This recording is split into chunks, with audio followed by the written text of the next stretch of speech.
श्री भागवत भगवान की है आरती।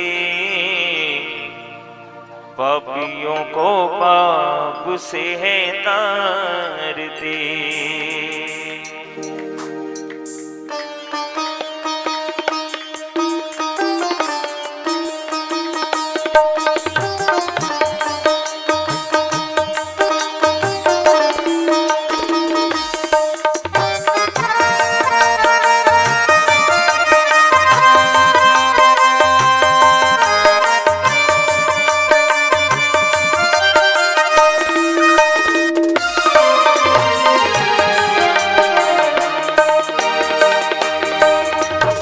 भागवत भगवान की है आरती।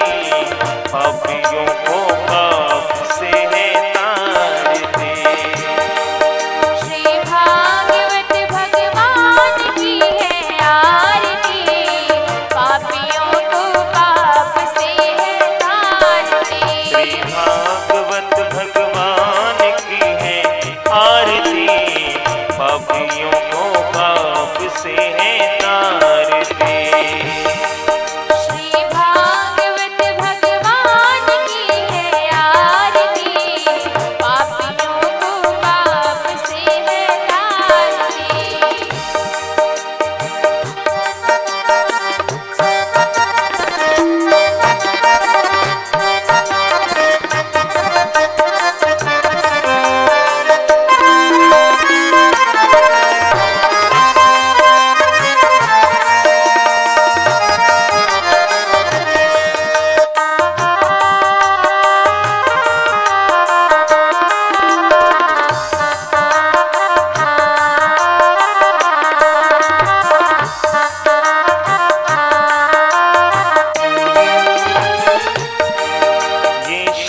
गीत पावन पुनीत पापों को मिटाने वाला, हरि दर्श कराने वाला।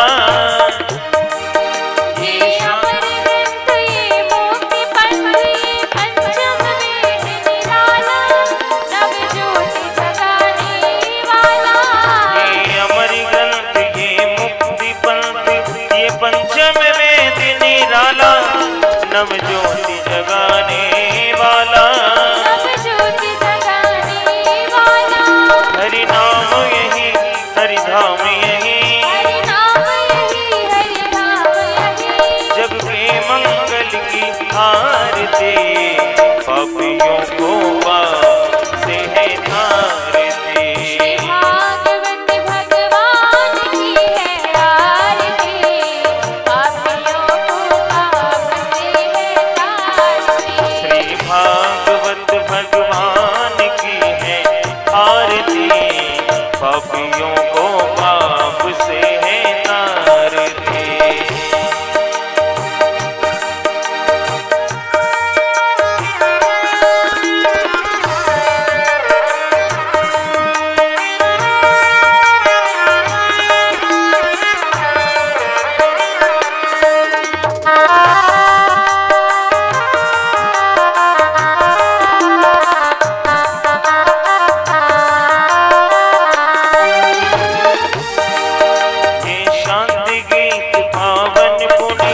पापों को मिटाने वाला, हरि दर्श कराने वाला।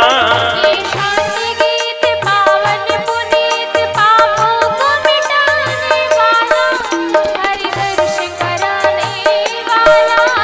ये सुख करनी ये दुख हरणी, ये सुख करनी ये दुख हरनी। ये सुख करनी ये दुख हरणी। ये सुख करनी ये दुख हरनी। श्री मधुसूदन की आरती।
करुणावतारं संसारसारं भुजगेन्द्रहारं सदा वसन्तं हृदयारविन्दे भवं भवानी सहितं नमामि। त्वमेव माता च पिता त्वमेव बन्धु च सखा त्वमेव विद्या द्रविणं त्वमेव सर्वं मम देव त्वमेव सर्वं मम देव जलेन शीतलीकरणं पुष्पै देवाभिवन्दनम् आरोग्यार्थे आत्माभिवन्दनम् मन्त्रपुष्पाञ्जलिः। ॐ यज्ञेन यज्ञमयजन्त देवास्तानि धर्माणि प्रथमान्यासन् तेह नाकं महिमानः सचन्त्रेऽत्र पूर्वे साध्याः सन्ति देवा।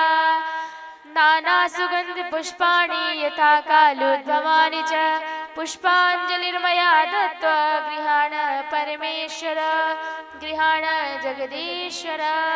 मन्त्रपुष्पाञ्जलिं समर्पयामि। बोले श्रीमद्भागवत महापुराण की जय। बांके बिहारी लाल की, राधा माधव सरकार की जय। जय श्री राधे।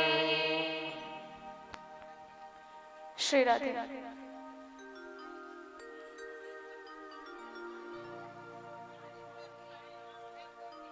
श्री राधे।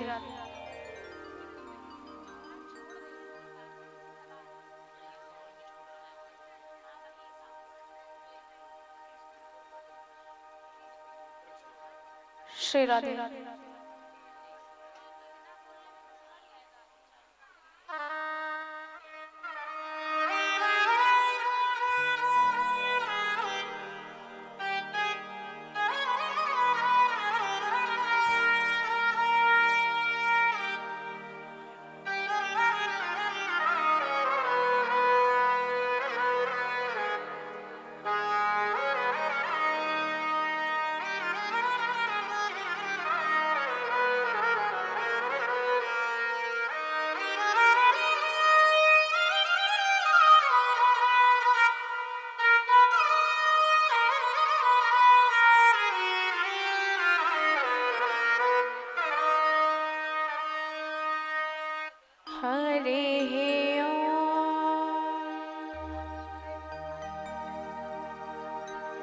श्री गणेशाय नमः।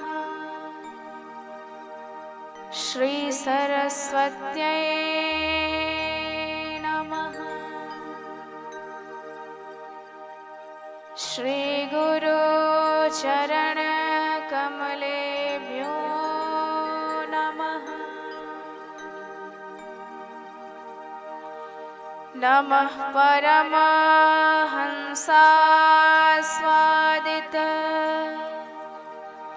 चरण कमल चिन्मकरान्दाय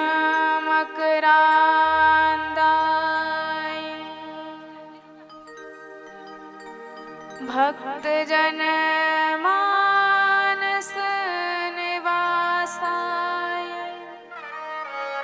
श्री रामचन्द्राय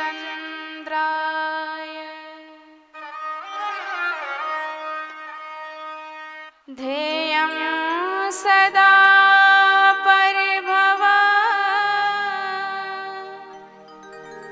नमभीष्टदोहम्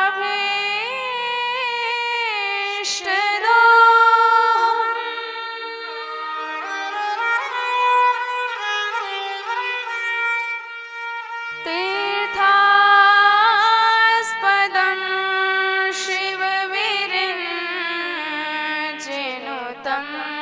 शरणयम्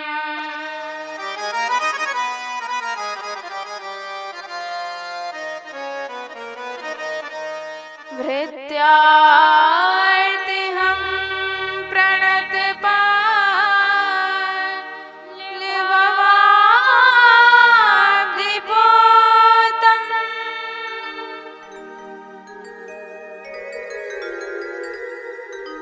वन्दे महापुरुष ते चरणारविन्दम्।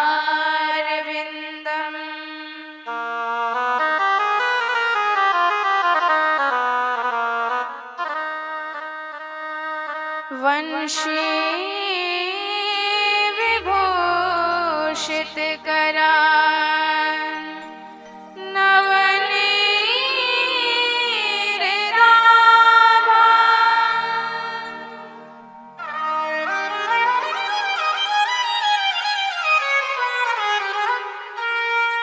पीताम्बरा तरुणबिम्बफलाधरोष्ठा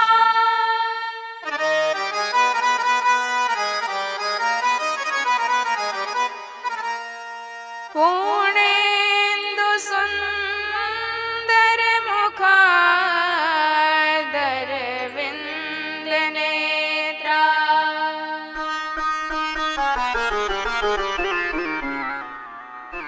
कृष्णात् परं किमपि तत्त्वमहं न जाने।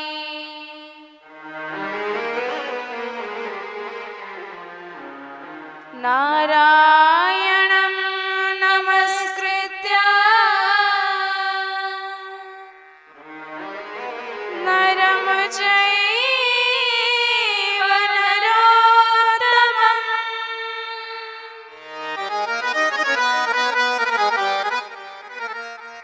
देवीं सरस्वतीं व्यासं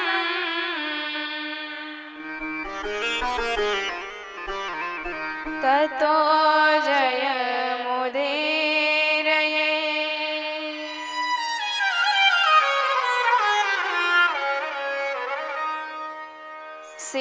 सीतानाथ समारम्भा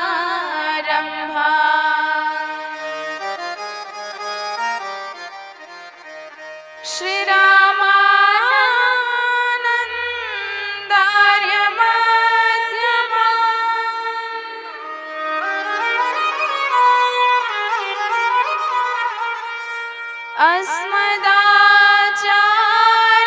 अस्मदाचार्यपर्यन्ता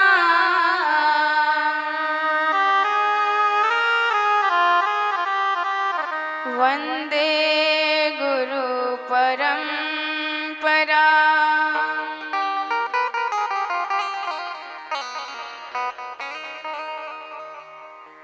गौराङ्गं रस्मयं नित्यं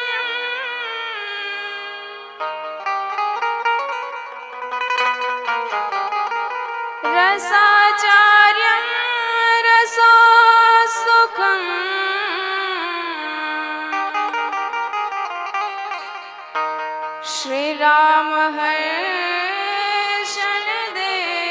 श्रीरामहर्षणदेवाख्यम् सद्गुरुं प्रणमाम्यहम्।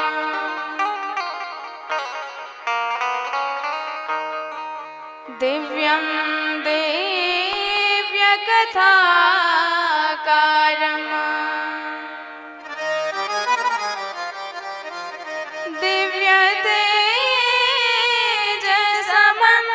दिव्यतेजसमन्वितम्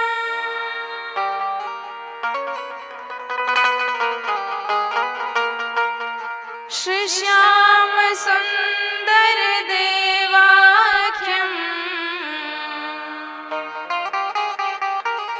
सद्गुरुं प्रणमाम्यहम्।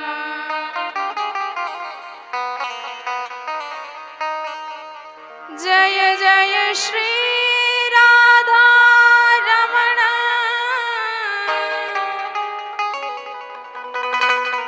जय जय नवल किशोर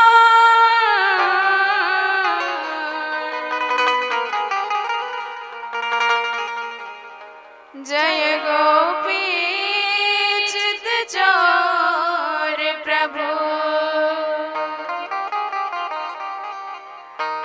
जय जय माखन चोर।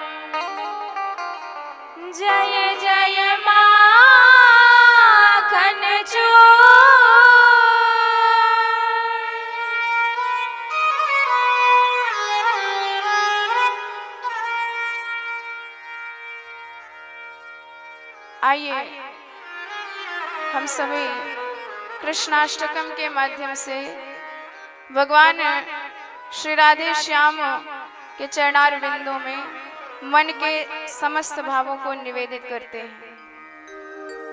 भजे व्रजैक मंडनम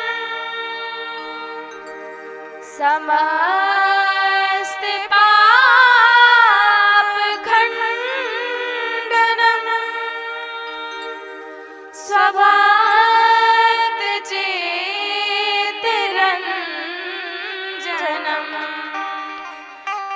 सदैव नंदनंदनम भजे व्रजैकमण्डनम्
बोली वृंदावन बिहारी लाल की जय हो।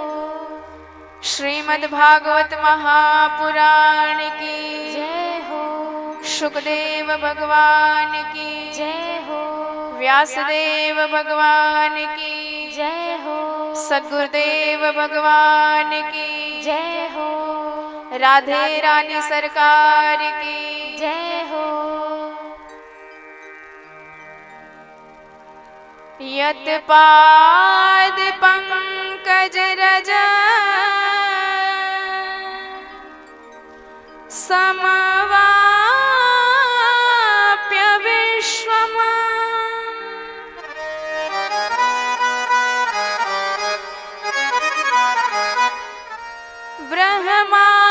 ब्रह्मासृजत्य उदिनं च बिभर्ति विष्णुम्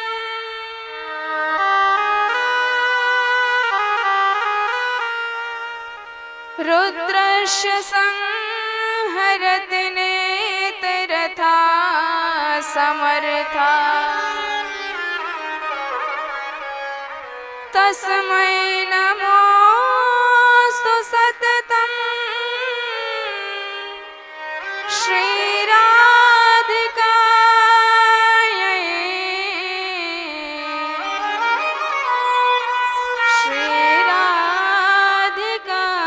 श्रीराधिकायै।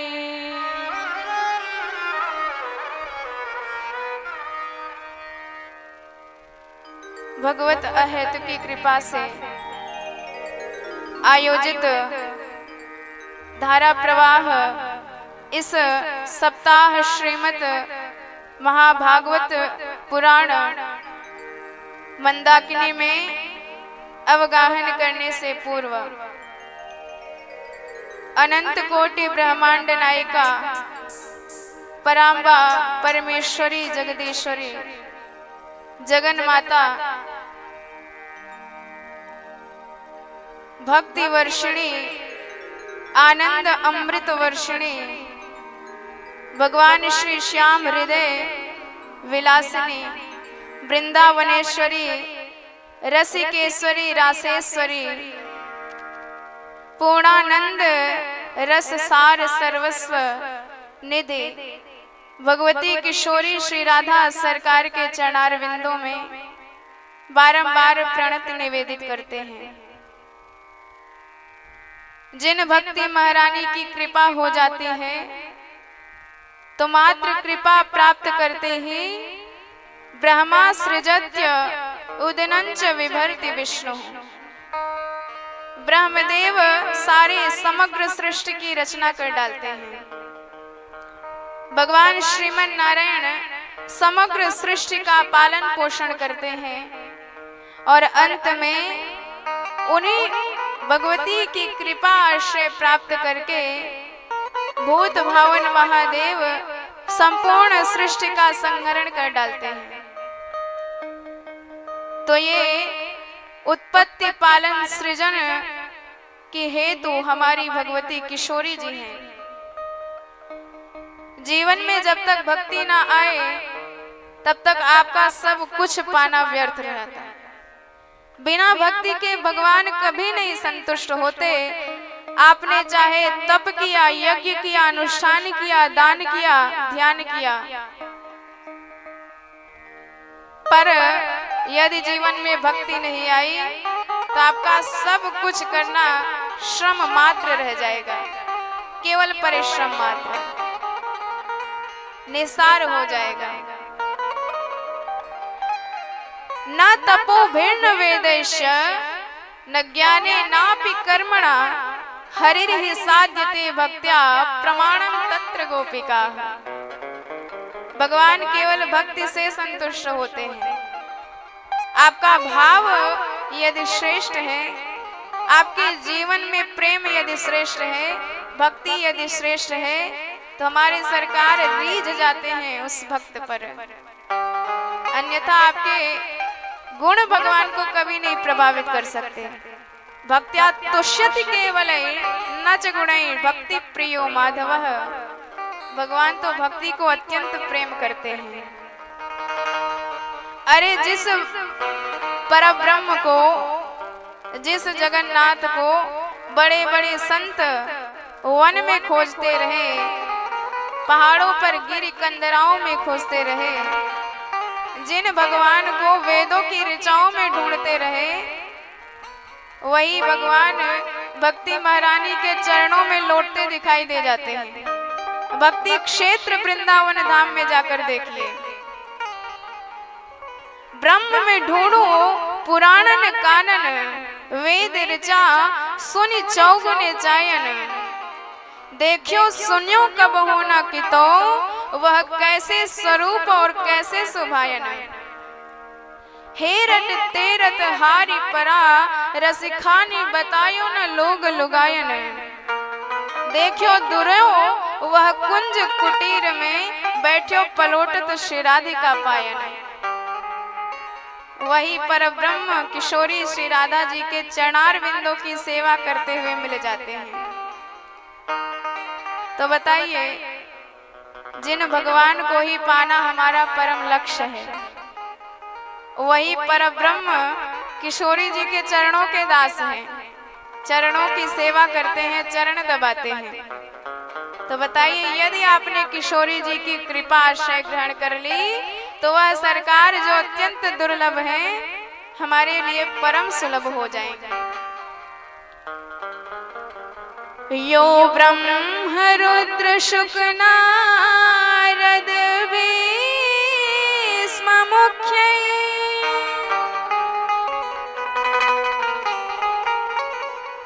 रालक्षितो न सहसा पुरुष स्वदेयम्।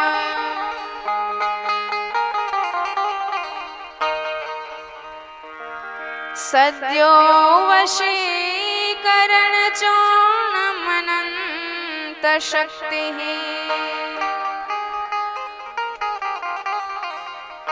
तम राधिका चरण रेणु मन स्मरामि।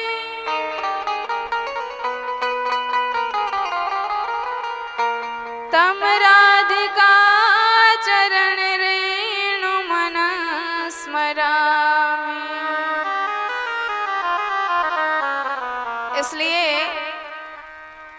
जिस परब्रह्म को ब्रह्मा विष्णु शेष नारद सारद बड़े बड़े योग वृंद, बड़े बड़े देवता, बड़े बड़े सिद्ध जन ढूंढते रहते हैं, वही परब्रह्म केवल श्री किशोरी जी के चरणार बिंदों के रज से हमें प्राप्त होता है। तो इसलिए बारंबार भगवती किशोरी के चरणार बिंदों की रज की हम वंदना करते हैं। बोली श्री राधे रानी सरकार की जय हो।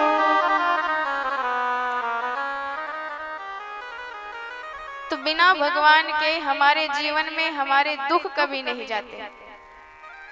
और एक दुख नहीं है, तमाम प्रकार के दुख व्यक्ति के जीवन में है। कोई मानसिक दुख से चिंतित है, किसी को आर्थिक चिंता है, किसी को शारीरिक चिंता है। पर यदि आपने एक बार भगवान की पावन चरण शरण ग्रहण कर ली तो त्रय ताप आपके नष्ट हो जाते हैं। ये नोत्पाट्य समूल मंदर गिरिमा क्षत्रिकृतं गोकुले राहुर्येन महाबलो सुररिपुः कायार्धिशेषीकृता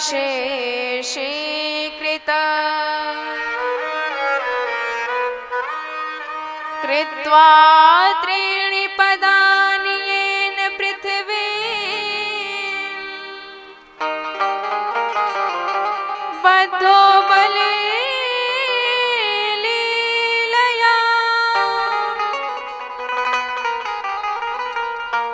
सा मां पातु युगे युगे युगपतिं त्रैलोक्यनाथो हरि।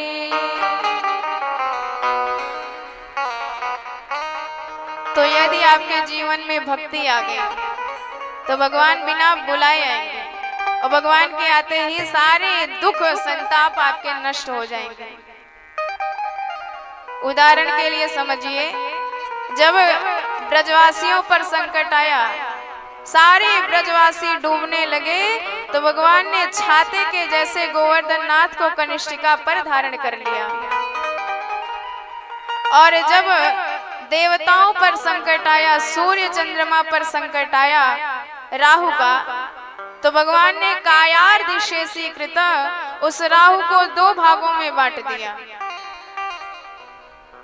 और जब उन्हीं देवताओं पर संकट आया, दर दर भटकने लगे, तो भगवान ने कृपा करके बलि को वामन बन के छल लिया।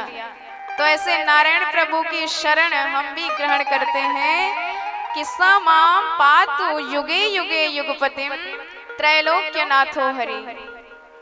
हर युग में इनका अवतार होता है, हर युग में अवतार लेके भक्तों की रक्षा करते हैं और अपने लीला से सबको संतुष्ट करते हैं। तो भगवान मर्दन करने आए हैं, अब वह चाहे मान का मर्दन हो चाहे काम का मर्दन हो। कल भगवान ने मान का मर्दन किया, आज काम का मर्दन करेंगे। इंद्र की पूजा पर प्रतिबंध लगवा दिया ठाकुर जी ने, अपने ही स्वरूप गोवर्धन नाथ की पूजा कराई। और जब इंद्र ने अपने सैनिकों से कहा कि जाओ भाई पता लगाओ, प्रतिवर्ष दीपावली को ब्रज प्रदेश में हमारी पूजा हुआ करती थी, पर आज दीपावली बीत गई, प्रतिपदा भी बीत गई, द्वितीया जाने वाली है, तृतीया आने वाली है, अब तक हमारी पूजा कैसे नहीं भाई। सारे सैनिक आए, वहां का तो माहौल ही बदला हुआ दिखाई दिया। इंद्र के पास गए, सबसे बता दिया महाराज आपका पत्ता साफ है। अरे अब तो आपका नाम लेने वाला भी कोई ब्रज में नहीं बचा। और सबके सब गोवर्धन नाथ गिरिराज की जय जयकार कर रहे हैं, और ये सब करने वाला वह कृष्ण कन्हैया है। वाचालम बालिसम स्तब्धम यज्ञम पंडित मानिनः कृष्णममर्त्यं पाश्रित्यं गोपा मे चक्रुरप्रियम्।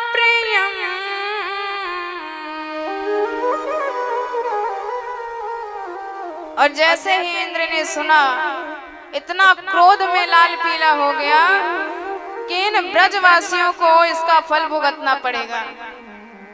अरे मुझ देवताओं के राजा इंद्र का अपमान किया है, तो गणम सावर्तकम नाम मेघा नाम चांदकारिणम इंद्रो प्राचोदयत क्रुद्धो वाक्यम चादेश मान्युतः।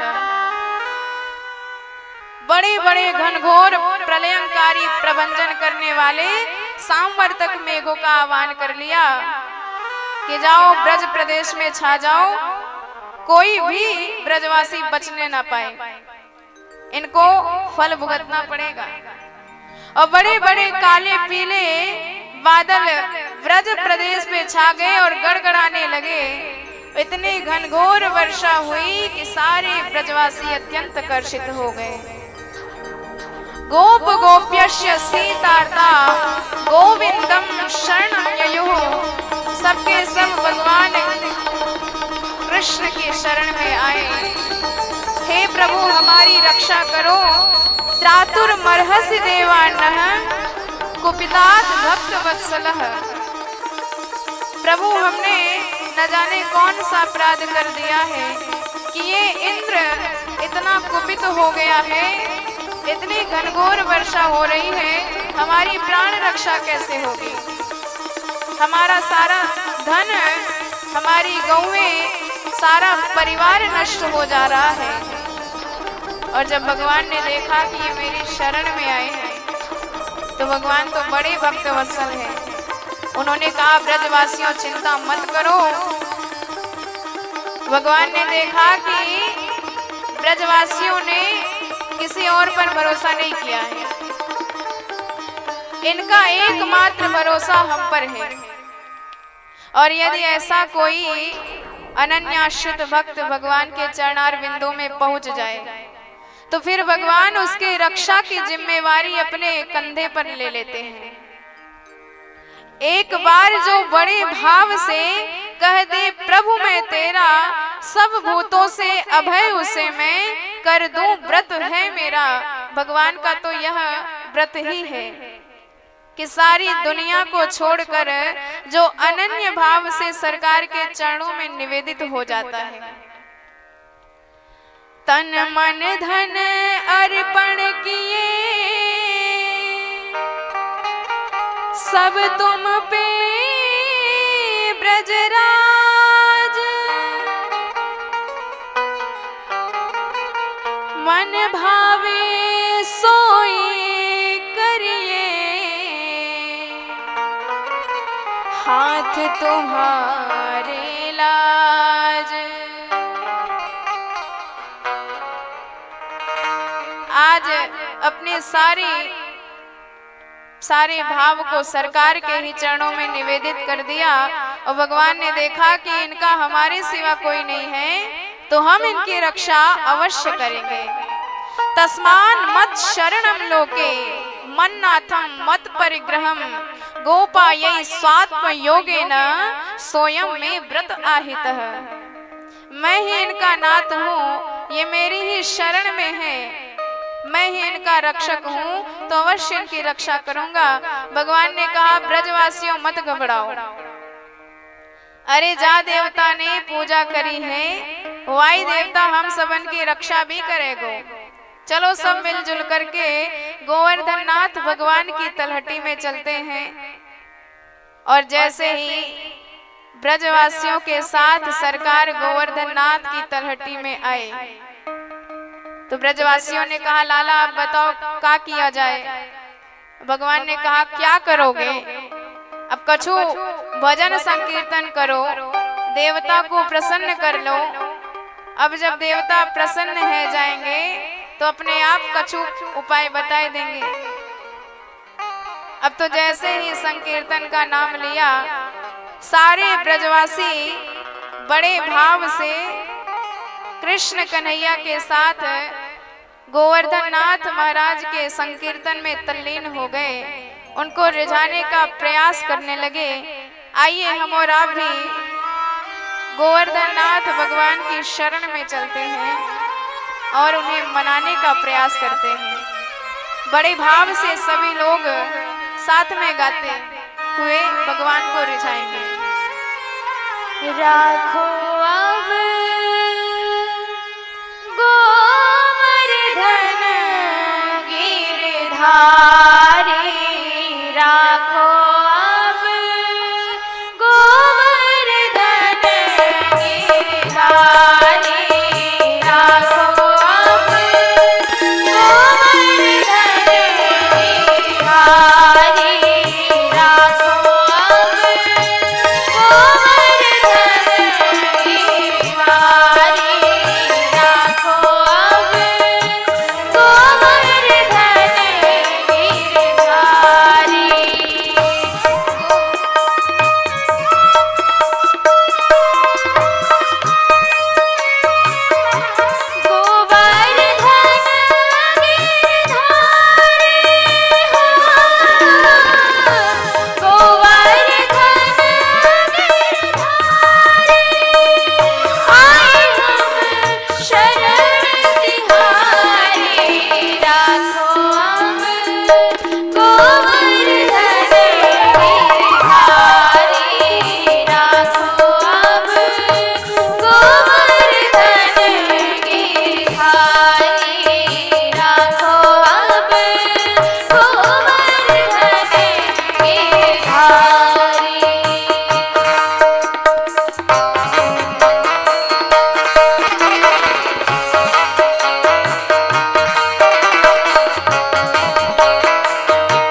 बोली भक्तवत्सल भगवान की जय हो।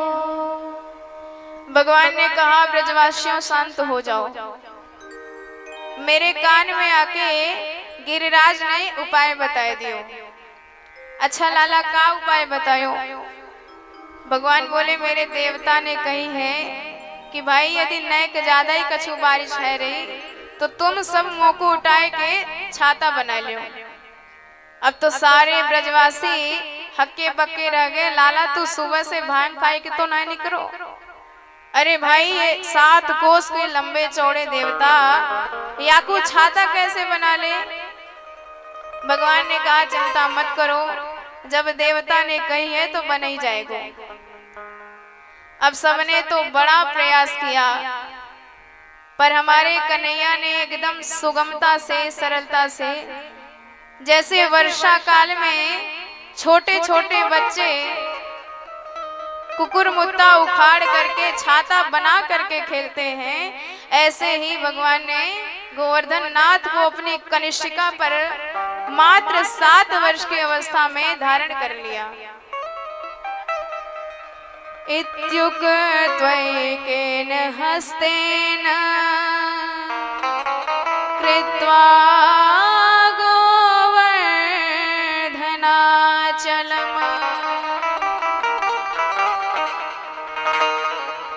दधार लीलया कृष्ण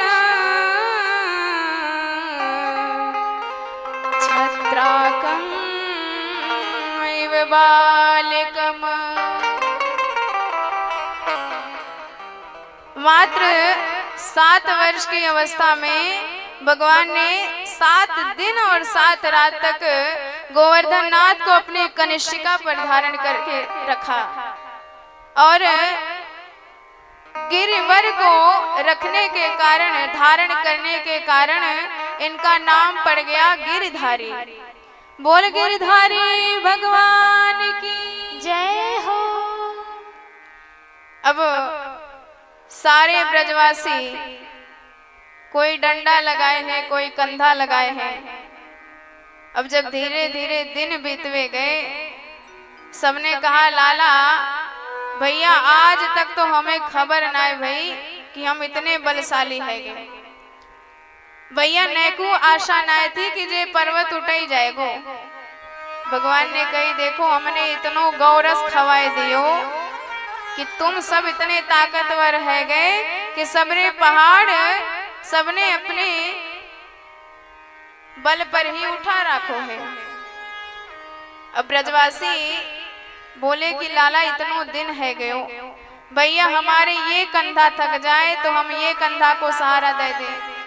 अब जब वो कंधा भी थक जाए तो नैक डंडा के सहारा लगाए के हाथों पर ठीक कर ले, कबो सिर के सहारा लगाए दे। पर भैया हम तो को देख रहे हैं कि 7 दिनाते लगातार तू वही कनिष्ठिका लगाए खड़ो है। भैया तेरे हाथन में दर्द नहीं भयो? देख लाला ज्यादा मेहनत मत करियो, हम सब इतने हैं मिलजुल के उठा लेंगे। अब भगवान बोले उठा लोगे? दारी के का तो कुछ लग रहो कि सबरो पहाड़ या तेरी अंगुरिया पे टिको है। भगवान ने कहा नाराज काय को है रो, संभालू या को। और भगवान ने नैक अंगुरिया नीचे करी, अब तो पूरे गोवर्धन नाथ नीचे आए हुए लगे, सबके डंडा चटाचट उड़ गए, सब चिल्ला रहे कन्हैया समरियो समरियो। और भगवान ने फिर लगाए दियो अंगुरियो। अब तो सारे ब्रजवासी बोले कि भाई पता लगाओ कि ये पहाड़ सबरो या लाला की अंगुरिया पे टिको है का? निकालो अपने डंडा और कंधा बाहर। और जैसे ही सबने डंडा और कंधा बाहर निकाला तो मात्र गोवर्धन नाथ भगवान की एक अंगुलिया पर टिका रहा। अब तो सबने कहा कि भैया ये छोरा तो इतना बलशाली है कि सबरो पहाड़ यानी अंगुरिया पे धारण कर रखो है और हम सब फालतू में माटी के मधुकरा बने लटके रहे। और ब्रजनाथ अर्थात नंद बाबा के पास गए और कहने लगे कि नंद बाबा तोय हमारी सौगंध सच्ची सच्ची बताइयो। क्व स्वप्तहायनो बालः क्व महात्रिविदारणम्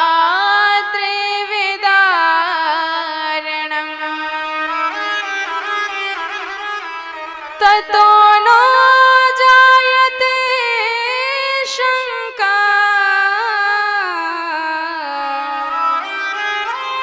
ब्रजनाथ तवात्मजम्।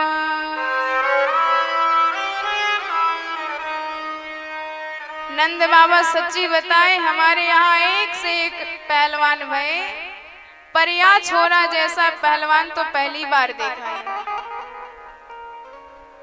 अब जब सब कहने लगे कि लगता है तुम्हारा छोरा साक्षात भगवान है, अब तो नंद बाबा ने कही भाई यहाँ पे भगवान नारायण की कृपा ज्यादा है, कोई भगवान भगवान ना है। गर्गाचार्य जी ने सीधे कह दिया था तस्मात् नंदात्म जोयम ते साक्षात नारायण समो गुणः। नंद बाबा तेरा यह पुत्र नारायण जैसे गुण वाला है। और जब बादल बरस बरस के हार गए, इंद्र के पास गए, इंद्र ने कहा क्या हुआ? बादलों ने कहा सरकार जितना था सब ढकेल दिया, कुछ बचा ही नहीं। इंद्र ने डांट के भगा दिया, भाग जाओ यहाँ से। और जब बादल पलायन कर गए, तृतीया से नवमी पर्यंत भयंकर वर्षा हुई 7 दिन। और उसके बाद सूर्य भगवान निकल आए और पूरे ब्रज प्रदेश में धूल उड़ने लगी। भगवान ने कहा निकलो बाहर, सारा जल सोख लिया गया है। और सारे ब्रजवासी निकले बाहर, और भगवान ने तो जिस सरलता से गोवर्धन नाथ को उठाया था उसी सरलता से रख भी दिया। भगवान पितम शैलम स्वस्थाने पूर्ववत् प्रभु पश्यतां सर्वभूतानां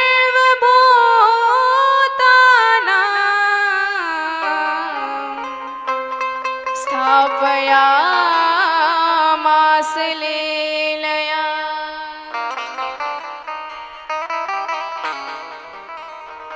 तो ब्रज प्रदेश में धूल कैसे उड़ रही है? एक तरफ से सुदर्शन चक्र ने जल अवशोषित किया और नीचे से शेषनाग जी ने बांध बनाया है, और एक तरफ से अगस्त्य मुनि जल सोख रहे हैं।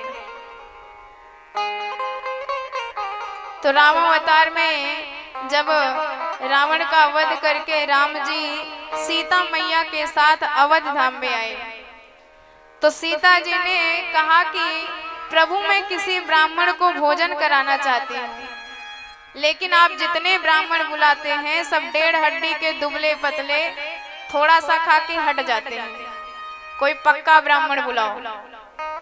अब तो राम जी ने कहा कि अब आपको पक्का ब्राह्मण हम दिखाते हैं। अगस्त्य जी का आह्वान किया, और ये इतने गजब के महात्मा है कि एक अंजुलि बांधकर एक श्वास में पूरा समुद्र पान कर गए थे। और जब अगस्त्य जी आए, मैया गई बड़े भाव से भोजन बनाई और ले आकर के अगस्त्य जी के सामने निवेदित किया। अब अगस्त्य जी कभी थाली देखे कभी मैया को देखे बराबर हंस रहे थे। मैया ने कहा कि क्या हुआ महाराज, प्रेम से पाओ ना। अगस्त्य जी ने कहा मैया ये बताओ इसको नाक में डालूं कि कान में डालूं? अब मैया बड़ी प्रसन्न, महाराज आप प्रेम से पाओ, कमी कुछ नहीं रहेगी। अब अखंड भोजन अगस्त्य जी का चालू हुआ। अब पूरी कटोरी की कटोरी भोजन मुख में उड़ेलते चले जा रहे हैं। सुबह से लेके शाम हो गई, 15-20 बार मैया ने तो भोजन तैयार कर लिया, बार बार लाती जा रही हैं और अगस्त्य जी मुंह में ढकेलते चले जा रहे हैं। अब मैया बेचारी बड़ी परेशान भई। आई महाराज और कुछ चाहिए? अगस्त्य जी ने कहा देवी अभी तो शुरुआत ही नहीं भई और आप अभी से पूछने लग गई। तो मैया ने कहा महाराज आप चिंता मत करो, प्रेम से पाओ। और रिद्धि सिद्धि का आह्वान कर लिया। अब बताइए जहाँ रिद्धि सिद्धि वहाँ किस चीज की कमी हो सकती है? पर इनका अखंड भोजन चलता रहा। जब 3 दिन बीत गए, जब रिद्धि सिद्धि भी हार गई, तो गणेश जी का आह्वान कर लिया गया। पर अगस्त्य जी रुकने का नाम नहीं लेते, बिना थके भोजन किए चले जा रहे हैं। माथे पर सिकुड़न तक नहीं आ रही है। अब जब धीरे धीरे 17 दिन बीत गए, जानकी मैया आई, हाथ जोड़ के प्रणाम करी। महाराज प्रणाम करती हूँ। अगस्त्य जी ने कहा देवी हम भोजन के बीच में वार्ता नहीं करते, जब खाली हो जाएंगे तो प्रेम से बात करेंगे। सीता जी ने कहा महाराज हमने सुना है जब भोजन का बीज पहुंच जाए तो जलपान भी करना चाहिए। अगस्त्य जी ने कहा मैया सही सुना है, पर पहले बीज तो आए, अभी तो शुरुआत भी नहीं हुई है। अब तो सीता जी बड़ी हैरान हुई। राम जी आए, प्रश्न किया कि ब्राह्मण भोजन ठीक ढंग से तो चल रहा है? सीता जी ने कहा कि आपसे हाथ जोड़ती हूँ, दोबारा ऐसा ब्राह्मण मेरे घर पे नहीं आना चाहिए। राम जी ने कहा देवी श्रद्धा से भोजन कराओ, श्रद्धा में कोई कमी मत लाना। सीता जी ने कहा ये श्रद्धा है? श्रद्धा की तो टांग तोड़ के रख दी आपने। तो अब परेशान देकर अगस्त्य जी की तरफ इशारा किया। अब अगस्त्य जी शांत हुए। उन्होंने कहा कि मैया अब जलपान की व्यवस्था करी जाए। जानकी जी ने तो पहले से ही हाथ जोड़ लिए महाराज, एक आध घड़े में तो आपका पेट भरेगा नहीं। हाँ मैया जलपान भी करते हैं तो फिर ढंग से ही करते हैं। तो सीता जी ने कहा कि आपके जल की व्यवस्था प्रभु ही करेंगे। राघवेंद्र सरकार ने कहा कि अगले युग में हम कृष्ण कन्हैया बन के गोवर्धन लीला करेंगे और इंद्र जल बरसाएगा तो आप उस जल का पान कर लीजिएगा। तो आज अगस्त्य जी जल सोख रहे थे और इस प्रकार ब्रज प्रदेश में धूल उड़ने लगी। अब जब सारे ब्रजवासियों ने कहा कि लाला तैने यह काम कैसे कर लियो, भगवान ने कहा कि ये तो किशोरी जी की कृपा थी मुझ पर ज्यादा।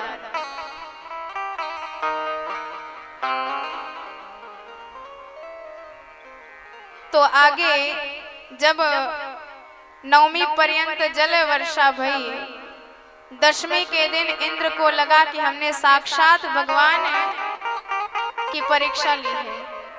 तो दशमी के दिन एकांत पाकर के आया भगवान के पास और 10 श्लोकों में दिव्य भगवान की स्तुति गाई।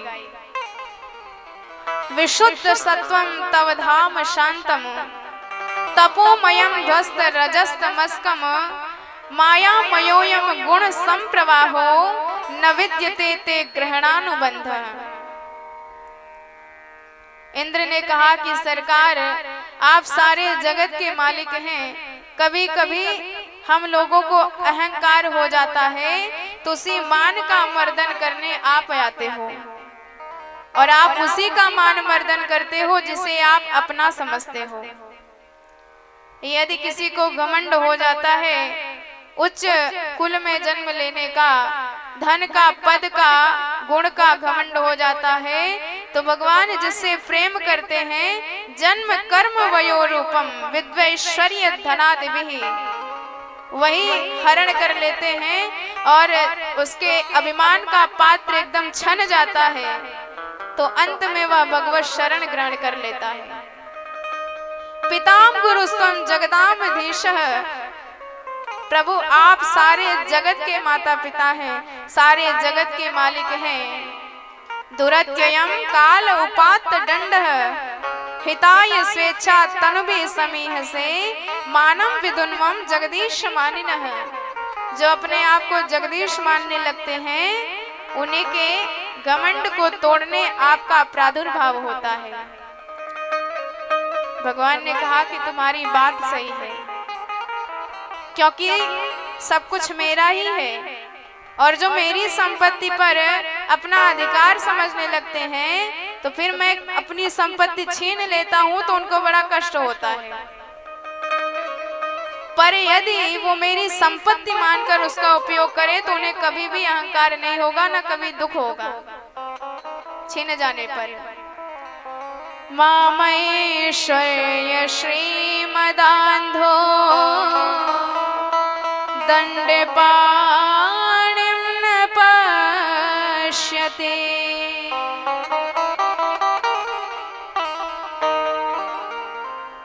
तं भ्रंशयामि सम्पाद्यो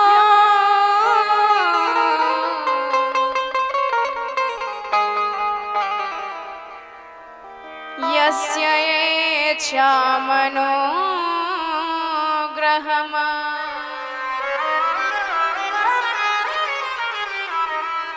भगवान ने कहा कि यह मेरा अनुग्रह है।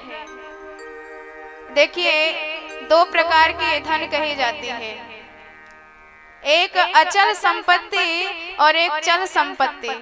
तो पृथ्वी को अचल संपत्ति कहा जाता है और जो हमारे पास धन है उसे चल संपत्ति कहा जाता है। तो ना हम जमीन के मालिक हो सकते हैं, ना धन के मालिक हो सकते हैं। पृथ्वी मैया और लक्ष्मी जी साक्षात नारायण की पत्नी हैं और उन्हीं की रहेंगी। और जो अपने आप को लक्ष्मी पति मानने का प्रयास करते हैं तो फिर भगवान अपनी लक्ष्मी का हरण करके ले जाते हैं। 10 श्लोकों में स्तुति करी, भगवान प्रसन्न हो गए। उन्होंने कहा कि मैं अपने भक्तों से इतना प्रेम करता हूँ, जो मुझे मेरे भक्तों से मिला देता है मैं उससे तुरंत प्रसन्न हो जाता हूँ, रीझ जाता हूँ। ब्रह्मा जी 40 श्लोकों में स्तुति किए पर बात तक नहीं करी, और इंद्र ने 10 श्लोकों में स्तुति करी तो क्षमा दान दे दिया। क्यों? क्योंकि ब्रह्मा जी की वजह से भगवान के भक्त भगवान से 1 वर्ष के लिए दूर हो गए थे, और इंद्र की वजह से भगवान के भक्त 7 दिन और 7 रात तक भगवान के साथ रहे। तो इसलिए प्रसन्न हो गए भगवान। लेकिन इसलिए भी प्रसन्न हो गए कि देखिए, जैसे आपका 20 वर्ष का कोई बालक हो और कोई 2 वर्ष का बालक हो, तो यदि 2 वर्ष का बालक कुछ गलती करेगा तो आप उसे क्षमा दान कर देंगे। पर यदि 20 वर्ष का बालक कुछ गलती करेगा तो आप शीघ्रता से उसे माफ नहीं करेंगे, क्योंकि वह प्रबुद्ध है, जानकार है, समझदार है। तो ब्रह्मा जी भगवान के सबसे उच्च अधिकारी और सबसे बड़ी संतान है, और नारद जी का पद उनसे छोटा है। ब्रह्मा जी की एक आयु काल में 72 इंद्र बदल जाते हैं। तो साक्षात कामधेनु मैया आई और भगवान को अपने दुग्ध से स्नान कराई, और भगवान का आज नया नाम रख दिया गोविंद।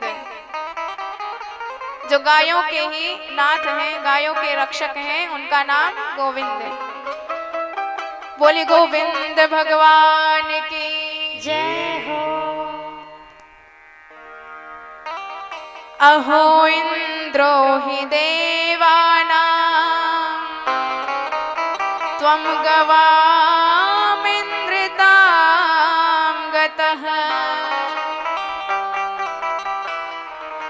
गोविन्देति लोके त्वां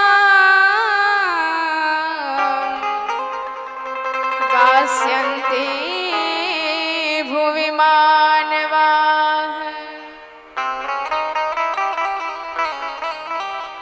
अब एकादशी का दिन आया और हमारे नंद बाबा परम पक्के वैष्णव हैं, तो एकादशी का भव्य व्रत करते हैं। तो जिनकी दीक्षा हुई है वैष्णवी, उन्हें एकादशी का व्रत अवश्य रखना चाहिए। नैकादशी त्यजेद्यस्तु यस्तु दीक्षास्ति वैष्णवे। और केवल वैष्णव को ही नहीं, वैष्णवो वात शैवो वा कुर्याद एकादशी व्रतम। हर वैष्णव को, हर शैव को एकादशी का व्रत अवश्य करना चाहिए। तो नंद बाबा सहस्त्र तुलसी के दर से भगवान नारायण की उपासना करते हैं, पूजा करते हैं।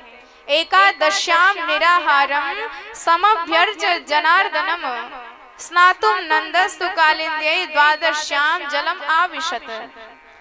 तो एकादशी का व्रत किया और द्वादशी के दिन रात्रि के वेला में ही उन्हें लगा कि भोर हुआ है, यमुना जी में स्नान करने चले गए।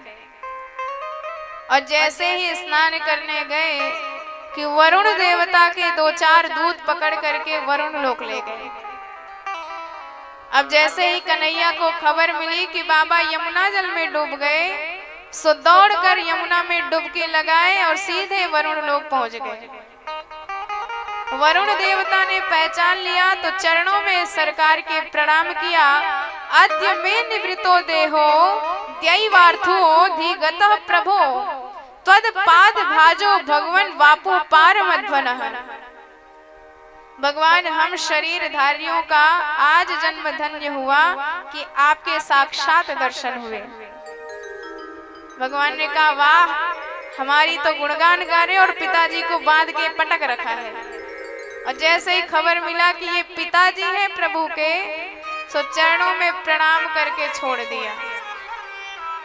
अजानता माम के न मूढ़े ना कार्य वेदना आनी तोयम तव पिता तद भवान क्षंतु मरहते। तो जब नंद बाबा के साथ भगवान आए, अब सारे ब्रजवासी कहने लगे कि बाबा तूने बड़ी देर लगा दी। नंद बाबा ने कही, भैया हमको क्या पता, हम तो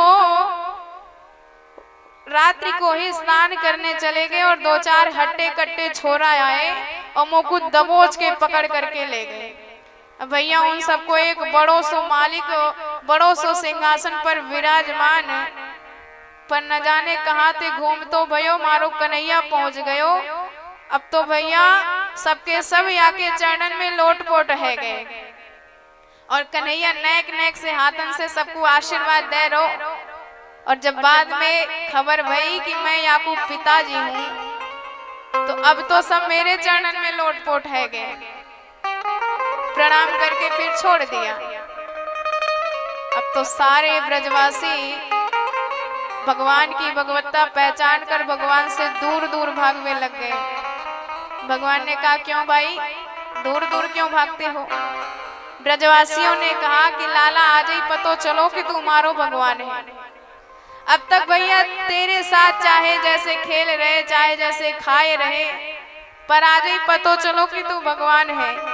अब कबो ना खेलने वाले, खाने वाले, न जाने कौन सो कब अपराध बन जाए। भगवान ने कहा, तूने भगवान कैसे समझा हमें? ब्रजवासियों ने कहा, अभी कुछ कसर रह गई है। अरे भैया पैदा होने की देर ना है भाई कि तूने पूतना मार दियो, एक लात में गाड़ियां उड़ाए दई, बड़े बड़े राक्षस तेने चुटकियन में मार दई, पर जैसे तैसे मन को मनाए लियो। पर अब जब इतने बड़े बड़े राक्षस, इतने बड़े बड़े देवता तेरे चरणन में गिरे, अब तो रही सही कसर भी दूर है गई। भगवान को लगा कि यदि इन्होंने हमें भगवान मान लिया तो हमारी सारी लीला रसभंग है जाएगी। भगवान ने कहा, अच्छा मैं भगवान भयो तो क्या करेगो? ब्रजवासी बोले, यदि तू भगवान है तो बनो रह, हमें कछु न लेनो देनो, पर भैया यदि तू भगवान है तो तेरो वैकुंठ हमें देखनो है। अब भगवान बोले, तो भैया जा जा वैकुंठ देखना चाहे या ब्रह्म कुंड में डुबकी लगाए, और डुबकी लगाए के सबके सब वैकुंठ में नजर आए।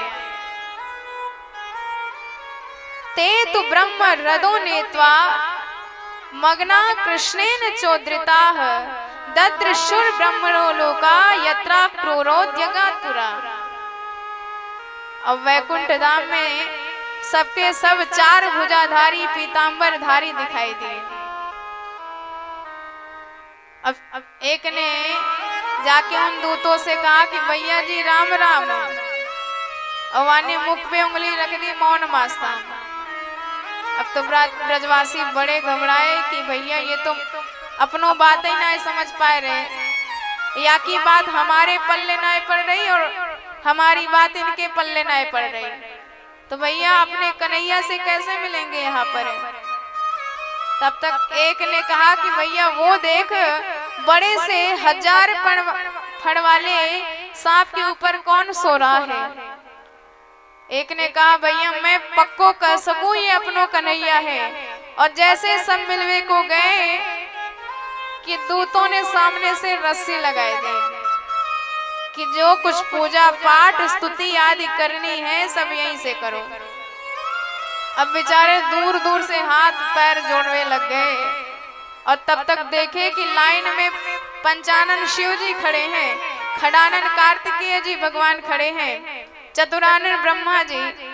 अब तो सबके सब चक्कर में आए गए भैया। 4-4 हाथी वाले पहले दिख रहे थे, अब तो 4-4, 5-5, 6-6 मुंह वाले भी दिखने लग गए। बड़े गदगद हुए जब धारा प्रवाह वैदिक छंदों से मंत्रों से भगवान की स्तुति गाने लगे। नंदादयस्तु तम दृष्ट्वा परमानंद निर्वृता, कृष्णं च तत्र छंदोभिः स्तूयमानः सुविस्मितः। बड़े प्रसन्न हुए पर एक क्षण में घबरा गए कि कन्हैया कछु है जाए, हमें अपनों वृंदावन में बुला ले। और जैसे ही श्रीमद वृंदावन धाम का स्मरण किया कि जिस कुंड से डुबकी लगाई थी उसी कुंड से सबके सब उछल करके बाहर आ गए वृंदावन धाम। और वृंदावन बिहारी लाल वेणुनादन करते हुए मंद मंद मुस्कुराए रहे थे, तो सबके सब ब्रजवासी जाए के चरणों में गिर पड़े, गले से लगाए लिए कि कन्हैया कछु है जाए, भले ही तेरो वैकुंठ लाख गुना बढ़िया, पर अपने वृंदावन जैसे बात नाए, वृंदावन जैसो आनंद नाए। श्रीमद वृंदावनम धाम पूर्णानंद रसाश्रयम्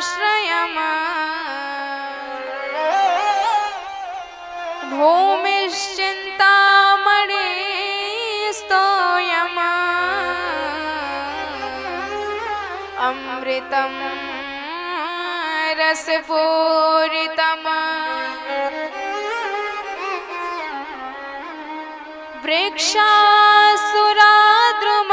वृक्षासुराद्रुमास्तत्र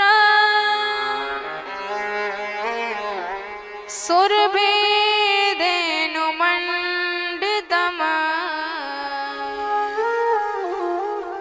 सदा कैशोररूपैष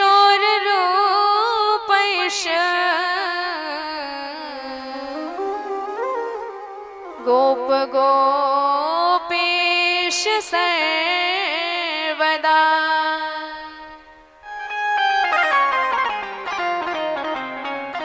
श्रीमद वृंदावन धाम के वृक्ष वृक्ष, यहाँ के जल, यहाँ की वायु, यहाँ के पक्षी, लता, यहाँ हर प्रकार के तृण सच्चिदानंदमय है।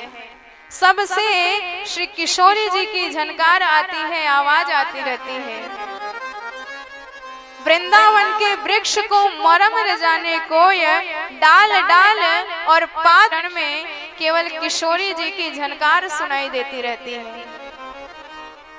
और जिसने वृंदावन में जाकर रमण रेती में लेटकर वहां की भूमि का आस्वादन नहीं किया, यमुना जी का पान नहीं किया, उन्होंने ब्रज के तत्व को जाना ही नहीं है। रमण रेत लेट्यो नहीं, कियो न जमुना पान, रे मन तू समझो नहीं, ब्रज को तत्व महान। और तो और साक्षात मुक्ति महारानी भगवान कृष्ण के पास आती है मुक्ति कहे गोपाल से, मेरी मुक्ति बताय, और ब्रज रज उड़ी मस्तक पड़े, तो मुक्ति मुक्ति है जाय। मुक्ति जब अपने मुक्ति का पता पूछती है सरकार से, तो भगवान कहते हैं कि जब वृंदावन की रज तुम्हारे सिर पर पड़ जाएगी तो तुम्हारी अपने आप मुक्ति हो जाएगी। ऐसा यह दिव्य सच्चिदानंदमय धाम, जिसमें भगवान ने दिव्य रासोत्सव किया, और सुखदेव जी को रास का जब स्मरण आया तो अब 5 अध्यायों में दिव्य भगवान के रास उत्सव का वर्णन किया है, जिसे रास पंचाध्यायी कहा जाता है। और यह श्रीमद् भागवत महापुराण की प्राण मानी जाती है, आत्मा मानी जाती है। तो अब हम सब भगवान के इस रास पंचाध्यायी में प्रवेश करते हैं। भगवान पिता रात्रि शरदोत्फुल्ल मल्लिका,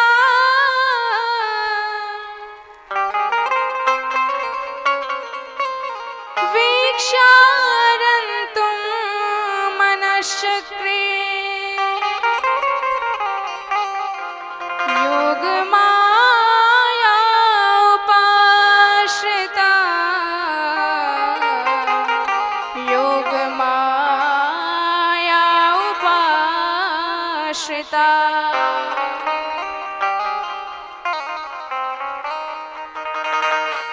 तो अब सुखदेव जी वर्णन करते हैं कि शरद पूर्णिमा की दिव्य रात्रि आई और पूर्ण चंद्रमा निकला हुआ है, और वह रात्रि मल्लिकादिक पुष्पों से बड़ी सुशोभित हो रही है। और ऐसी दिव्य रात्रि को देखकर, मनोहारी दृश्य देखकर भगवान का मन इतना मोहित हो गया कि आज भगवान को स्मरण आया कि हम अपने ब्रज वामाओं के साथ विहरण करेंगे, जिनका हमने चीर हरण किया है। तो भैया भगवान को मन तो होता ही नहीं है, तो ये मन सरकार को किसी भक्त ने दिया है दान में। जैसे एक भक्त ने कहा कि प्रभु हम आपको कुछ निवेदित करना चाहते हैं, पर वही चीज देंगे जो आपके पास नहीं होगी। सरकार ने कहा क्या दोगे? उसने कहा कि हम सोच रहे हैं आपको बहुमूल्य हीरे जवाहरात दे दे, रत्न दे दे। पर दूसरी तरफ देखते हैं रत्नाकरोस्ति सदनम, साक्षात सागर ही आपका घर है जो रत्न पैदा करता है। तो यदि वही चीज हमने आपको दे दिया तो हमारी विशेषता क्या रह गई? तो हम सोच रहे हैं आपको सोने का आभूषण बना करके दे दें, कुंडल हार इत्यादि। पर दूसरी तरफ सोच रहे हैं कि गृहिणी च पद्मा, साक्षात लक्ष्मी जी आपकी पत्नी है, तो किम देयमस्ति भवतो जगदीश्वरस्य, तो हे जगदीश्वर हम आपको क्या दें? पर एक चीज देख रहे हैं जो आपके पास नहीं है। भगवान ने कहा क्या? उस दास ने कहा कि मन आपके पास नहीं है। भगवान ने कहा ऐसे कैसे मन नहीं है? अरे मन नहीं होता तो हम संकल्प कैसे करते? दास ने कहा क्यों सरकार झूठ बोलते हो? अरे आपने कितनी बार स्वीकार किया है कि हमारे पास मन नहीं है। रामावतार में पुष्प वाटिका में जब सियाजू के दर्शन किए आपने, तो आपने ही तो कहा था कि करत बत कही अनुज सन मन सी रूप लुभान। अच्छा छोड़ो उसको। हनुमान जी को अपने सीता जी का की पता लगाने को भेजा था, खबर लगाने को भेजा, तो आपने अपने मन का हाल हनुमंत लाल जी से वर्णन करके सीता जी को सुनवाया था। तत्व प्रेम कर मम अरु तोरा, जानत प्रिया एक मन मोरा। तत्व प्रेम कर मम अरु तोरा, जानत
तो आपने तो अपना मन सिया जी को ही दे दिया है।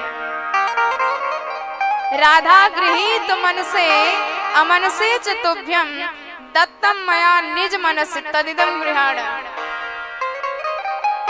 वह दास कहता है कि राधा जी ने आपका मन चुरा लिया है, किशोरी जी ने। तो मन नहीं आपके पास, मैं मन दे रहा हूं, तो इसे रखिए आप। अब मान लीजिए उसी मन को रखा भगवान ने, तो आज उसी मन में संकल्प हुआ कि हम अपने व्रज मामाओं के साथ विहरण करेंगे। और भगवान ने जैसे संकल्प किया सो किशोरी जी का स्मरण किया, ध्यान किया, चरणों की वंदना करी और उनकी कृपा को प्राप्त करके आज वंशी बजा दी। और गजब की वंशी बजाई परीक्षित कि व्रज में 2 बार वंशी बजी है। पहली बार वंशी बजी तो इत वेणुरवम राजन सर्वभूतम मनोहरम।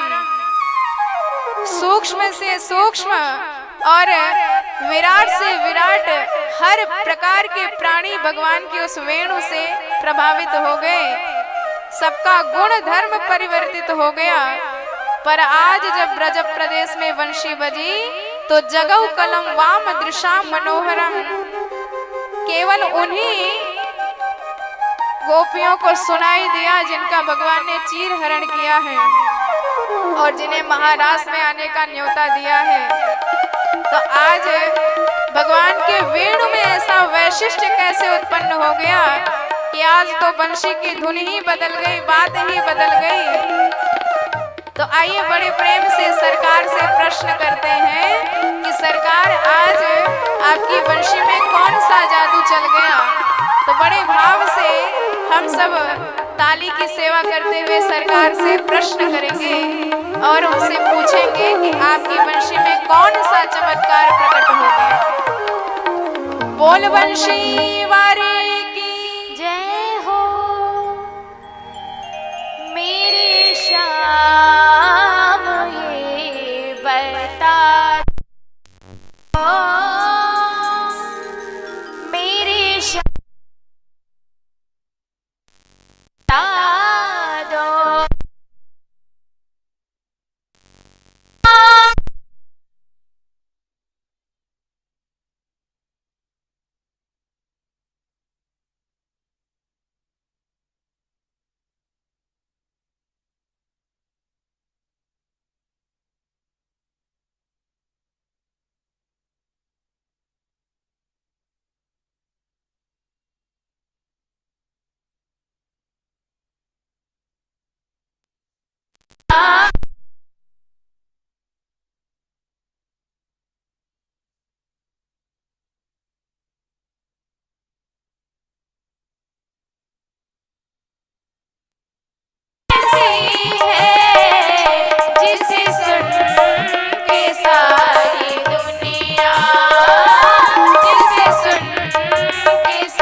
कौशल भगवान की जय हो।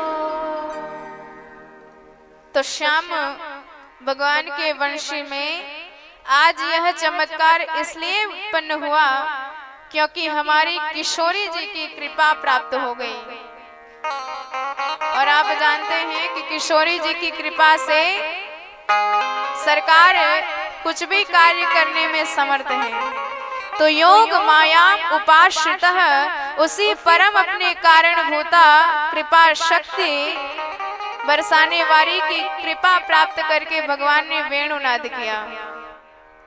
और उस वंशी से जैसे ही गोपियां आकर्षित हुई तो अपने समस्त काम छोड़ करके भगवान के पास दौड़ने लगे, क्योंकि ये महात्मा है। माया में रहकर भी जो माया से विरक्त हो उसे महात्मा कहते हैं। जैसे नारियल दो प्रकार के होते हैं, एक जल भरा कच्चा नारियल, आप यदि उसको तोड़ोगे तो वह गरी उसमें चिपकी रहेगी, निकल नहीं पाएगी।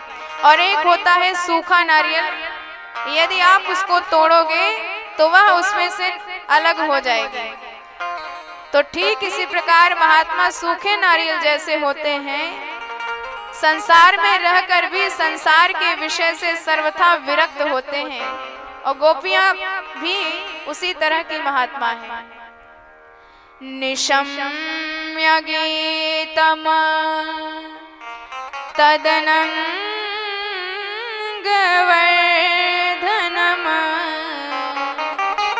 व्रज स्त्रियः कृष्ण गृहीत मानसा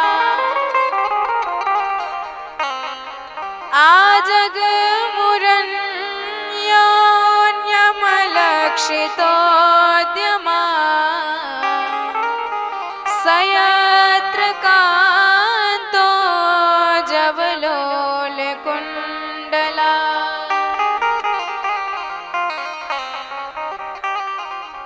तो सुखदेव जी वर्णन करते हैं कि लिम्पन्त्यः प्रमिजन्त्योन्या अंजन्त्यं काश्यलोचने व्यत्यस्त्र वस्त्राभरणं काश्चित् कृष्णान्तिकं ययुः तां वार्यमाणां पतिभिः पितृभिर्भ्रातृबन्धुभिः गोविन्दा परितात्मानो न न्यवर्तन्त मोहिता।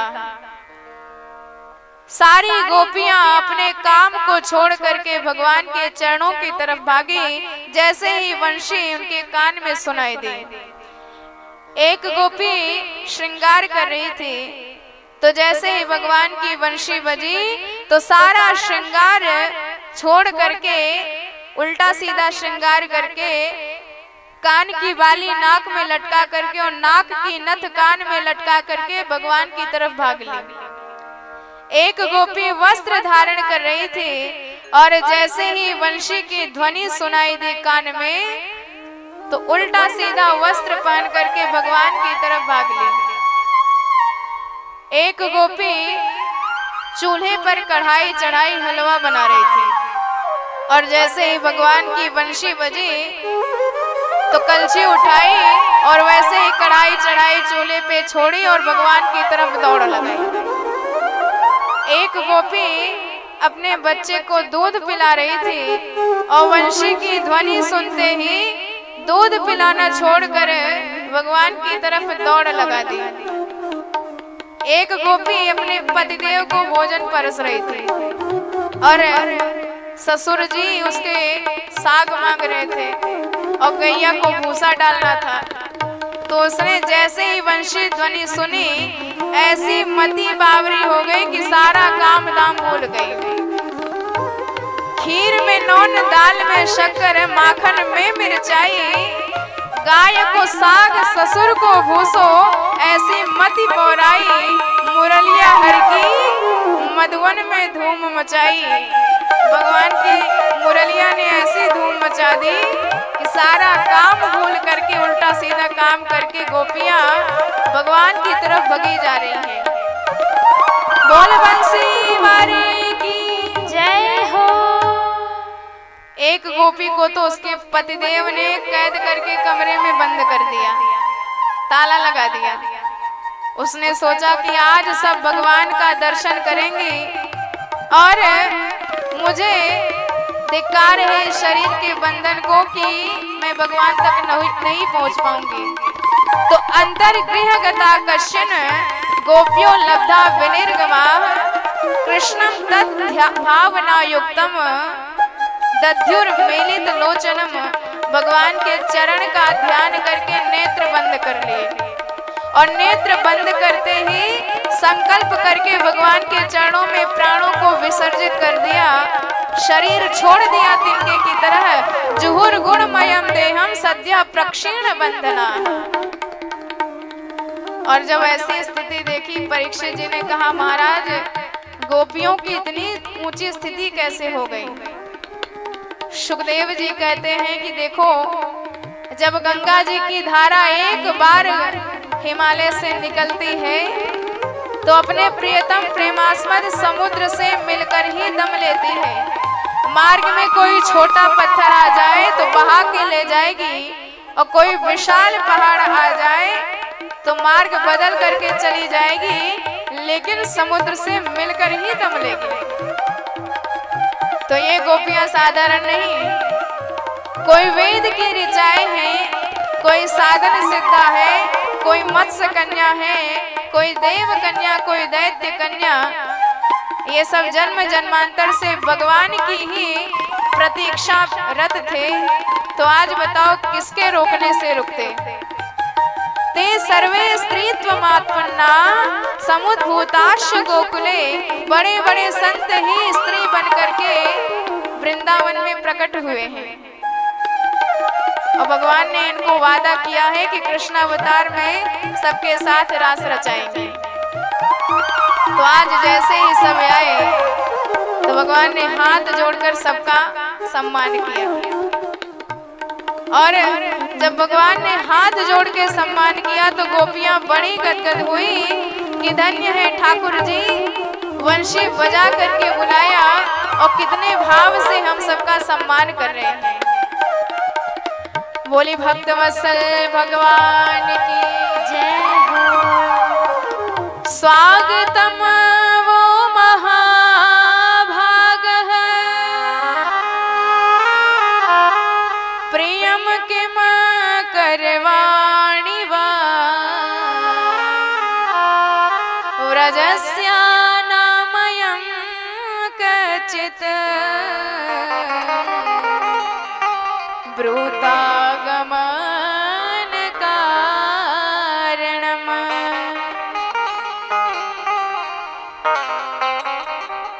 पर जैसे ही दूसरा प्रश्न किया कि क्यों आई, अब तो गोपियां बेचारी मुंह बना के रह गई, सिर नीचा किए खड़ी हैं, क्या बताएं। अरे भाई, जिसने बुलाया है उसे पता होना चाहिए कि क्यों बुलाया है। आज भगवान भी प्रतिज्ञा करके बैठे हैं कि आज इनके मन का भाव इनके मुख से ही कहलवा के छोड़ेंगे। और किसी से अपने मन का भाव स्पष्ट कह देना बड़ा दुर्लभ होता है, बड़ा कठिन होता है। पर भगवान आज हाथ धो के पीछे पड़े हैं। भगवान बोले, अच्छा अच्छा, यमुना नील लील जय तरु पल्लव सौरभम। तुम शरद पूर्णिमा के दर्शन करने आई हो और यमुना जी के दर्शन करने आई हो। गोपियों ने सिर हिला दिया कि बहुत शरद पूर्णिमा देखी है। अच्छा अच्छा, लगता है पतिदेव से झंझट बही है। भैया, घर में चाहे जितनी महाभारत हो जाए पर स्त्री को कभी भी पति का साथ नहीं छोड़ना चाहिए। दोषीलो दुर्भगो वृद्धो जडो राज्ञो धनो पिवा, स्त्री भी पतिर्न हातव्यो लोके सुभिर पातुके। भगवान कहते हैं कि अपना पति चाहे जैसा हो, चाहे क्रोधी हो, चाहे रोगी हो, चाहे निर्धन हो, चाहे दरिद्री हो, चाहे जैसा हो, पर ऐसे पति करके अपमाना नारी पाव जमपुर दुख नाना। जो स्त्री अपने पति का अपमान करती है वह नरक की अधिकारिणी होती है। भगवान ये लौकिक स्त्रियों के लिए पातिव्रत धर्म का निरूपण कर रहे हैं। पर गोपियां तो इससे ऊंचे उठ चुकी हैं। गोपियों ने कहा सरकार अच्छा एक बात बताओ। एक अत्यंत पतिव्रता स्त्री थी और जब उसके पतिदेव विदेश जाने लगे तो बेचारी बड़ी घबराई, महाराज आपके बिना कैसे रहूंगी। तो पतिदेव ने अपनी एक मूर्ति बना करके उसको थमा दिया और कहा कि तू इस मूर्ति को समझना कि मैं साक्षात हूँ और जैसे मेरी सेवा करती हो ऐसे इस मूर्ति की सेवा करना।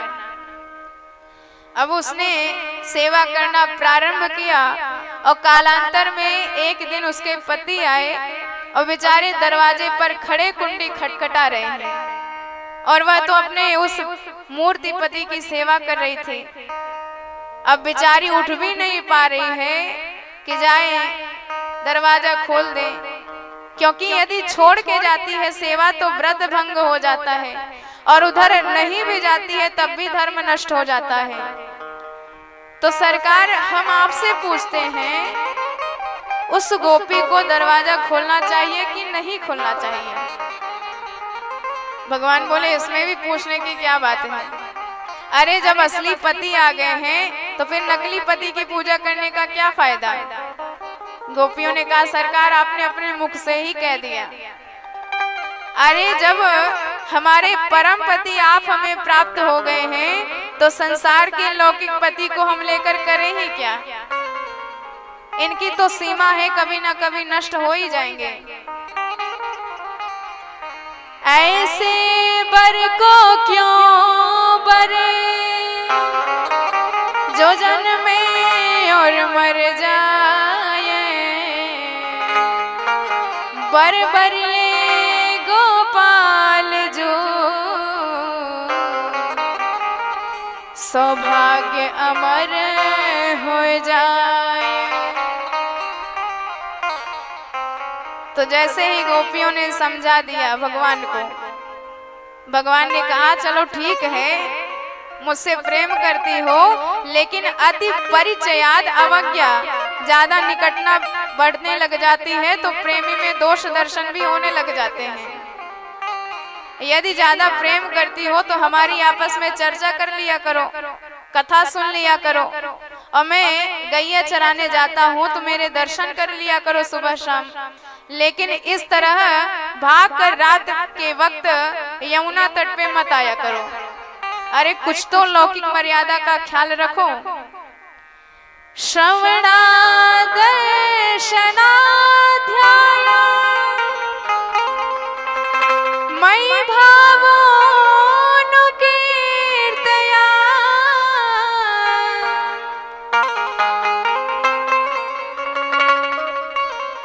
न तथा सन्निकर्षेण प्रत्ययात ततो गृहात्, प्रत्ययात ततो गृहात्।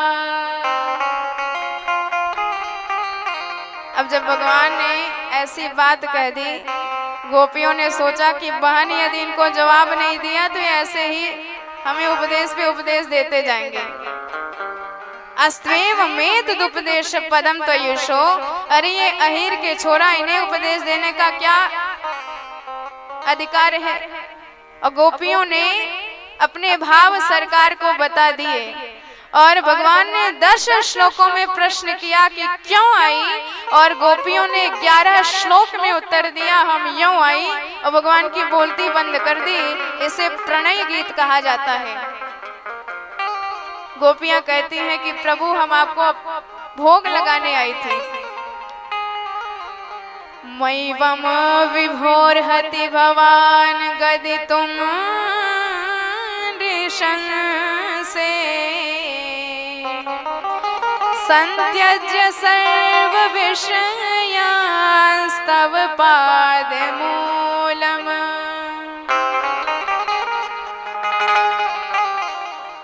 देवो यथादि पुरुषो भजते मुमुक्षन्, भक्तं भजस्व दुर्वाग्रह मां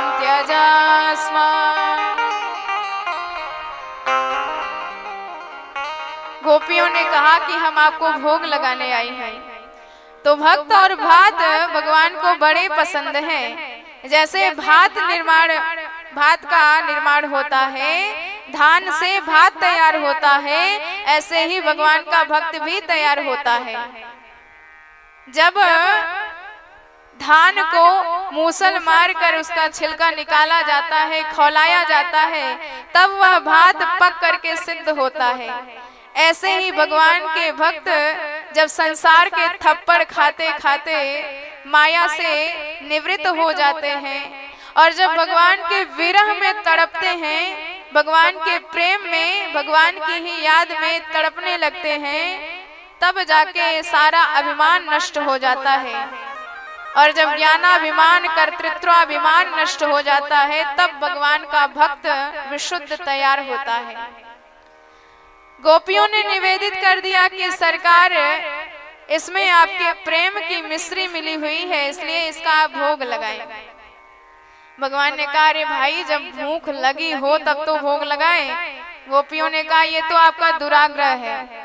अरे यदि भूख नहीं लगी होती तो कोई थाली नहीं मंगवाता। आपने भोजन परोसवाया है, इसका अर्थ है कि आपको भूख लगी है। अब नहीं खा रहे तो ये आपका दुराग्रह है। अंतिम में गोपियों ने कहा, चलिए ठीक है, पर आपने जो हमारा मन चुरा लिया है, बचपन से नंबर 1 के चोर हैं आप, हमारा वही मन हमें लौटा दीजिए। चित्तम सुखेन परितो भवता गृहेषु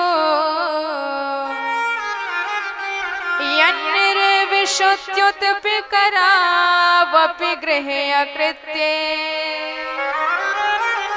पादौ पदं न चलतांस्तव पादमूला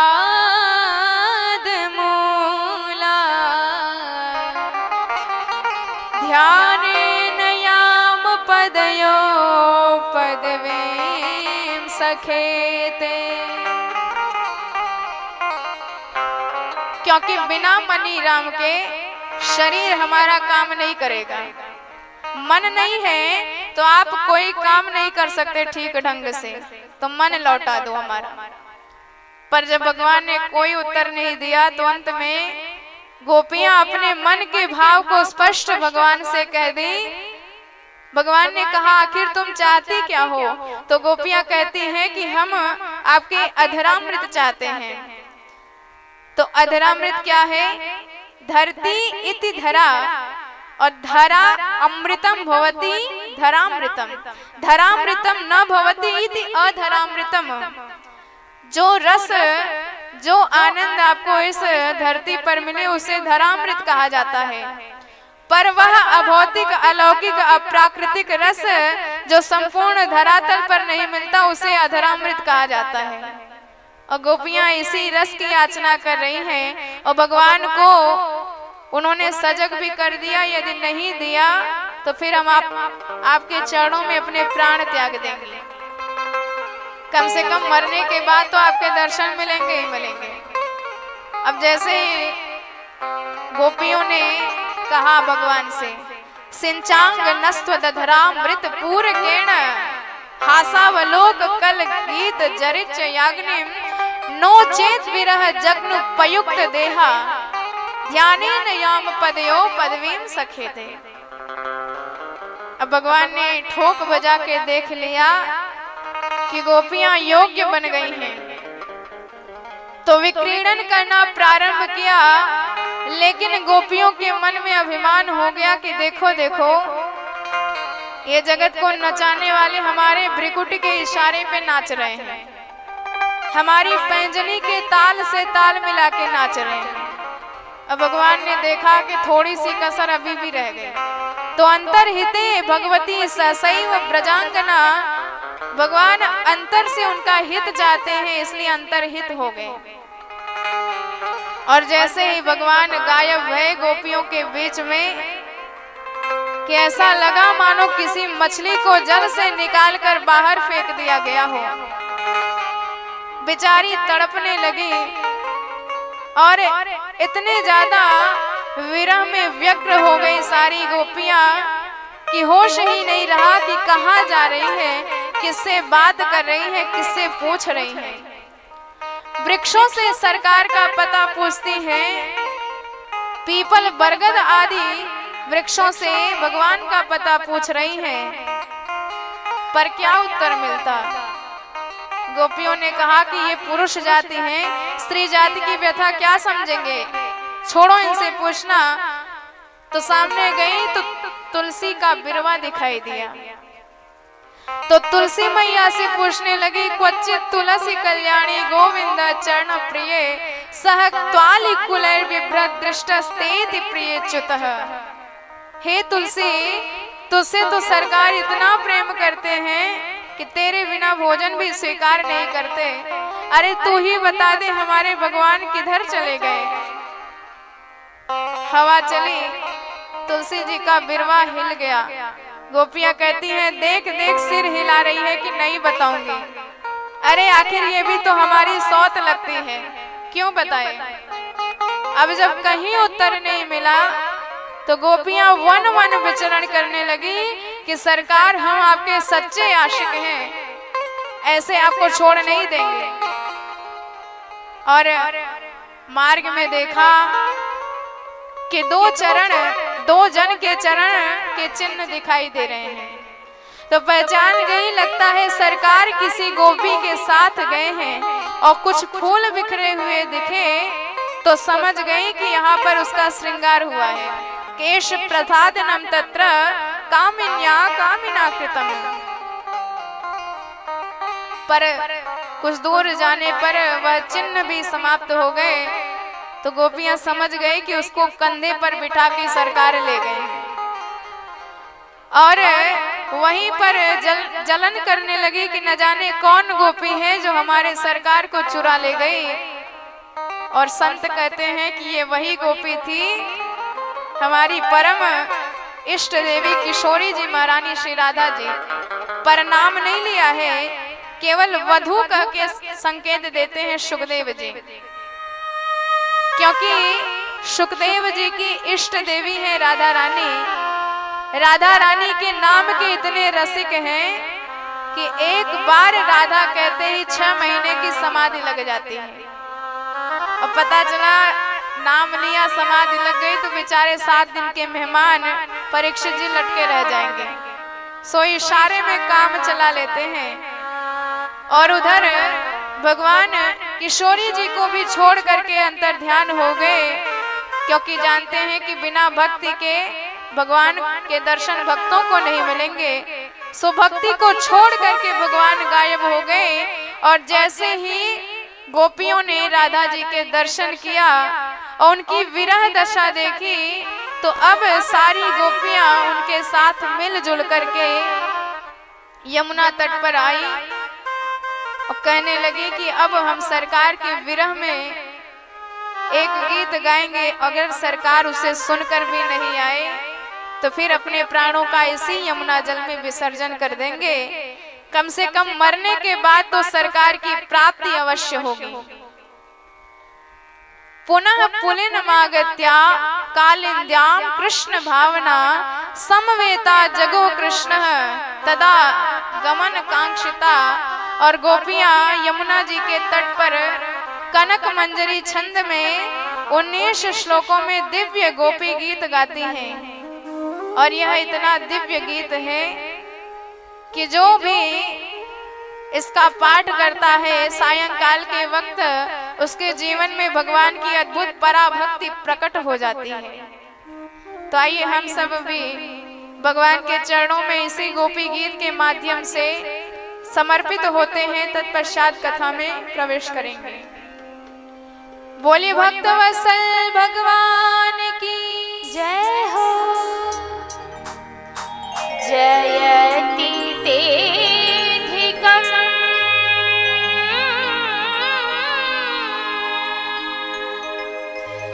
जन्मना व्रज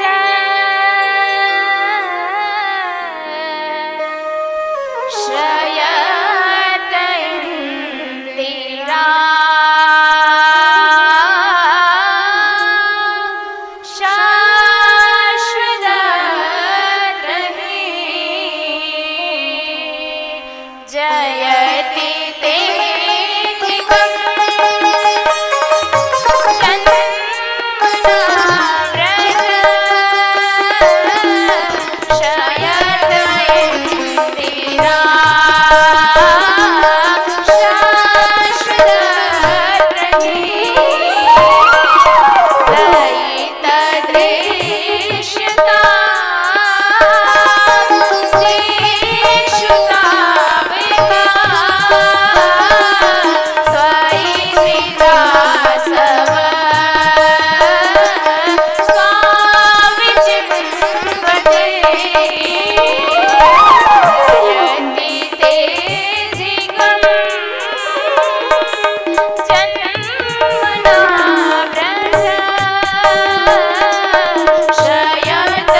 शरदुदास ये साधु जात से, शरदुदास ये साधु जात से, सरसी जोदर श्री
भगवान की जय हो। यत्ते सुजात चरणा हंस्तनेषु भीता दधीमहि प्रियः नहि कर्कशेषु तेनाटवे मटसि यद् व्यथतेन किंस्विद् कूर्पादिभिः भ्रमति दीर्घवदायुखाम्नः। गोपियां कहती हैं कि सरकार, आपके आने से वृंदावन की महिमा वैकुंठ से भी बढ़ गई। बड़ी बड़ी प्रतिज्ञाएं आप करते हैं कि मेरे बन जाओ, फिर मैं पूरी दुनिया से बचा करके रखूंगा। पर इतनी बड़ी प्रतिज्ञाएं करने वाले आपकी हम सर्वथा दासी होकर वन वन कांटे कांटों में भटक रही हैं। क्या यह आपको शोभा देता है? अरे बड़े बड़े असुरों से हमारी रक्षा करी, पर अपने विरहासुर के द्वारा हमारा वध कर रहे हो। कोई कांटे का वृक्ष भी लगाता है तो उसे भी अपने हाथ से नहीं काटता है। हमने पूरा संसार छोड़ दिया केवल आपके इन्हीं सरसिज के जैसे नयनों के दर्शन करने के लिए, और आप हमारी समस्त कामनाएं पूर्ण किए बिना हमको ऐसे ही तड़पता, विरह में रोता हुआ, बिलखता हुआ छोड़ के चले गए। प्रतिज्ञा करते वक्त भी तुमको शर्म नहीं आती है?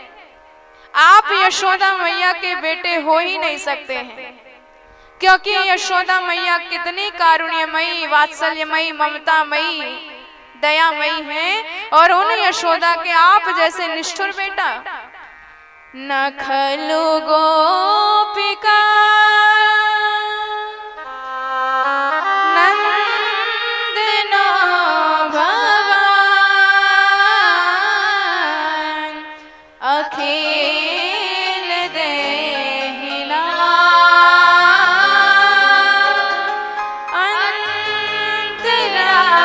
अंतरात्मदृक्। और प्रभु, यदि आपको ऐसा लगता है कि हमारे मन में दुर्वासना भर गई है, तो वह कमाल तो आपके चरणारविंद में है कि एक बार आप काली की फणाली पर थिरके तो सारा उसने विष का वमन कर दिया। तो आप वही चरणारविंद हमारी वक्षस्थल पर स्थापित कर दीजिए, हमारे मन की सारी दुर्वासनाएं नष्ट हो जाएंगी। फणी फणार्पितम्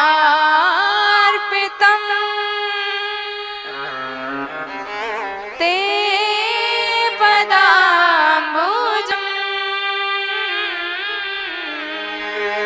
कृणुकुचे सुनः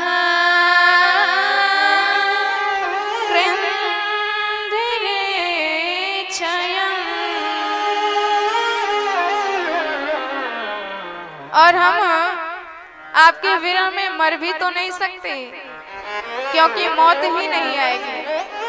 अरे जब आपके नाम की कथा हमने सुन रखी है, आपके नाम के रस का हमने पान कर रखा है, आपके नाम ही हमारी नैनों पर कपाट बन के किवाड़ की तरह खड़े हैं, तो बताइए यमराज की कहां से हिम्मत पड़ेगी जो हमारे प्राण रूपी पक्षी को हरण करके ले जाए। तव कथामृतम तप्त जीवनम कविभिरीडितम कल्मषापहम श्रवण मंगलम श्रीमदादिदम भुवि गृणन्ति ते भूरिदा जनाः। अंतिम में गोपियों ने कहा कि सरकार, हम आपसे अत्यंत प्रेम करती हैं, और प्रेमी वही होता है जो तत्सुखे सुखित्वम, अपने स्वार्थ की नहीं, अपने प्रेमी के सुख में सुखी रहे। और आप हमसे छिपने के लिए भाग रहे हैं, वन वन कांटों कांटों में न जाने कहां भाग रहे हैं। प्रभु रात्रि के अंधकार में वह कांटे आपके चरणार बिंदु में चुभ जाएंगे। तो चुभेंगे आपके चरणों में, पर कष्ट हमारे मन को होगा।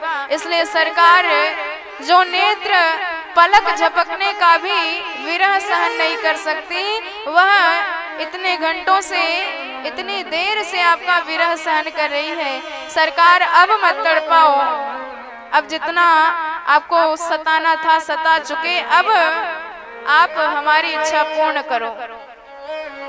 और यह कहते हुए गोपियां एक स्वर में रुदन करना प्रारंभ कर गई। इति गोप्यः प्रगायन्तः प्रलपत्यंश चित्रधा रोरुदुः स्वस्वर राजन् कृष्ण दर्शन लालसा। और जब भक्त भगवान के विरह में रुदन करना प्रारंभ करता है तो फिर सरकार उस भक्त के लिए दौड़ पड़ते हैं। आज भगवान भी दौड़ पड़े और पीतांबर ओढ़ करके नहीं, पीतांबर हाथ में लेकर दौड़ पड़े कि अपने इसी पीतांबर से अपने भक्त के अश्रु को हम पोंछेंगे। तासामाविर भूसौरिः स्मयमान मुखाम्बुजम्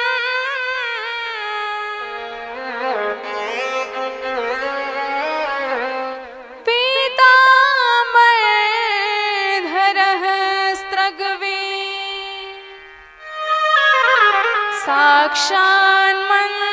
साक्षान्मन्मथ मन्मथ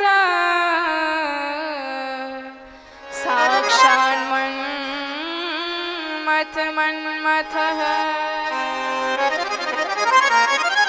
बोल रास बिहारी भगवान की जय हो।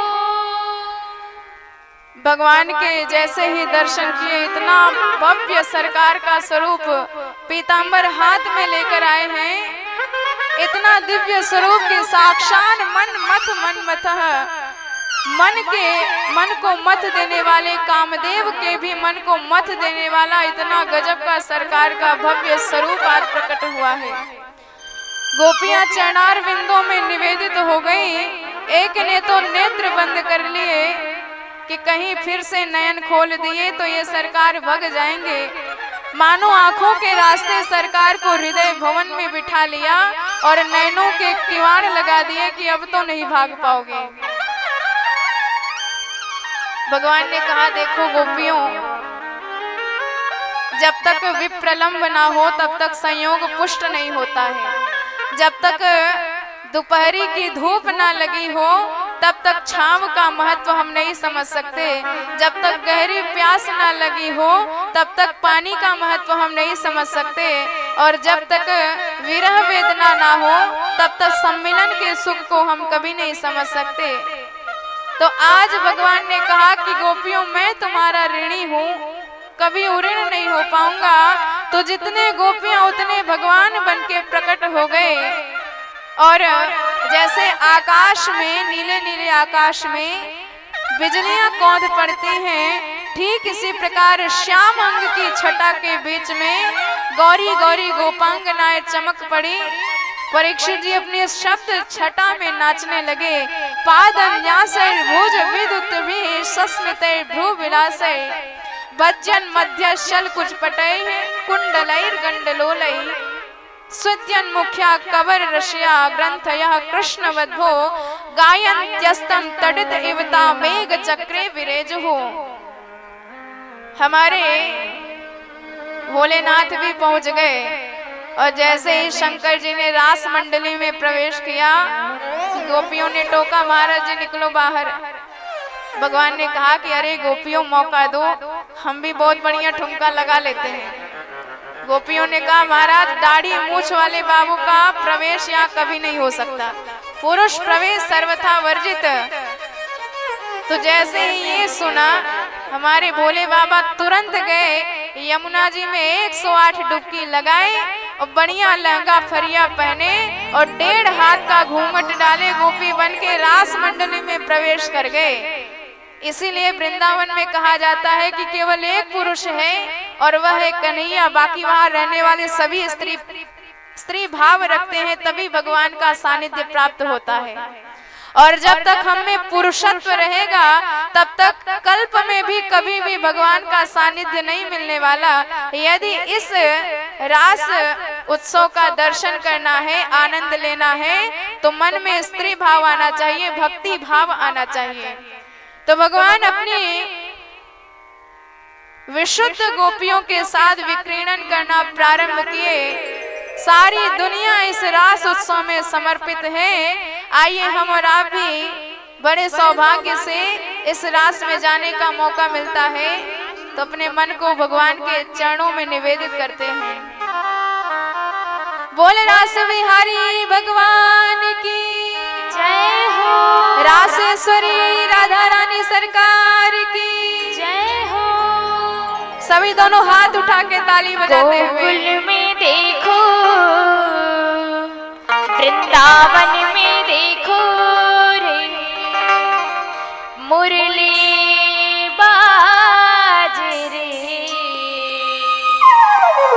श्याम संगे राधा नाच रे, श्याम संगे राधा नाच रे। गोकुल में देखो, वृंदावन में देखो रे, मुरली बाज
बन गाए। रास रचे, रास रचे, गोकुल में संग कान्हा रास रचे। रास रचे, रास रचे, गोपिन के संग कान्हा रास रचे। रास रचे, रास रचे, गोपिन के संग कान्हा रास रचे। रास रचे, रास रचे, गोपिन के संग कान्हा रास रचे। कान्हा रास रचे, कान्हा रास रचे, कान्हा रास रचो है। बोले रास बिहारी भगवान की। जय हो। अब 6 महीने तक यह दिव्य रासोत्सव चलता रहा और भगवान उन्हीं गोपियों का स्वरूप बना करके सबके घर पहुंच गए और सबका कार्य भी कर रहे हैं। जो भी इस रास क्रीड़ा का श्रवण करता है उसके जीवन की सारी वासनाएं नष्ट हो जाती हैं, सारा काम विकार नष्ट हो जाता है।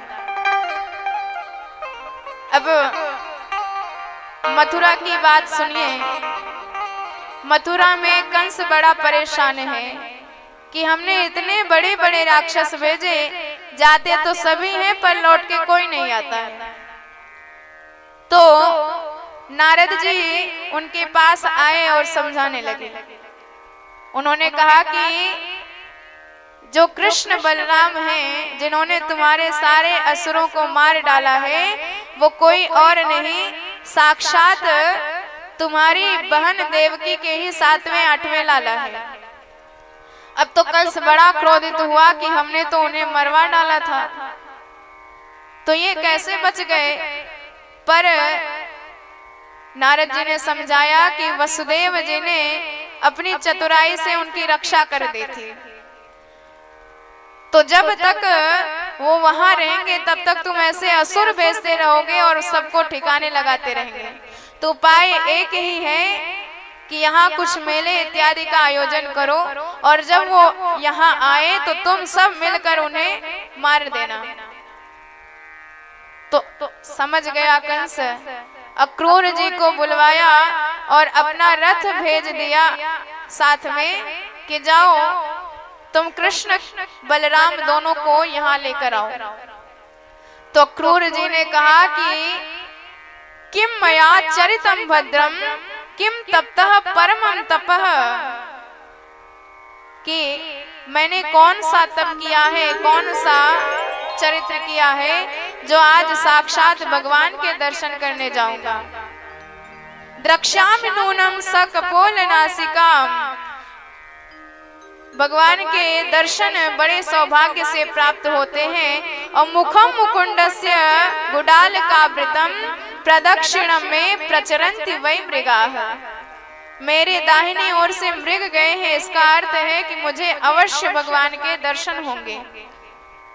तो जैसे ही वृंदावन में पहुंचे, भगवान के दर्शन किए, भगवान ने सेवा इत्यादि करके प्रश्न किया सबकी कुशलता का। तो अक्रूर जी ने बताया कि जब तक कंस मथुरा में है तब तक मथुरा वासियों का कुशल नहीं हो सकता। भगवान ने कहा चिंता मत करो, हम उस कैंसर का इलाज करने अवश्य पहुंचेंगे। और भगवान मेला घूमने का बहाना कर लिए। सारे ब्रजवासी भी नंद बाबा के साथ बैलगाड़ी पर बैठकर मथुरा का मेला घूमने पहुंचे और कन्हैया अक्रूर जी के साथ रथ में आ रहे हैं।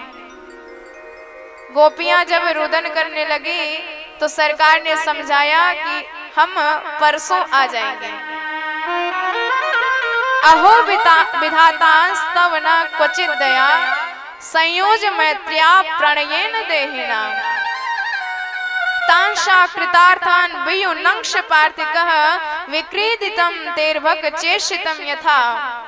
गोपियां कहती हैं कि यह भगवान तो बच्चों जैसी कलम चला देता है। अरे किसी के भाव से इसे कोई लेना देना ही नहीं है। जो सारे वृंदावन की आंख है, यह क्रूर अक्रूर उन्हीं को निकाल कर ले जाएगा।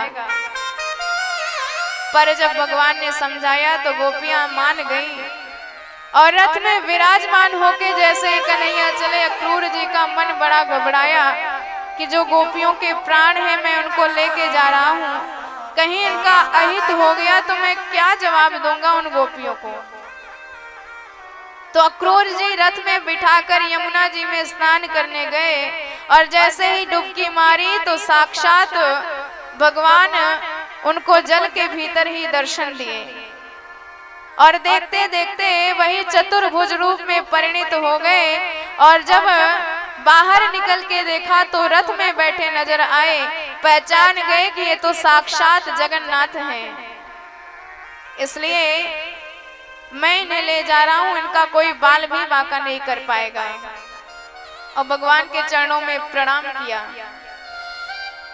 नतोस्म्य हम त्वाखिल है तुहे तो नारायणम पुरुष माध्यम व्यम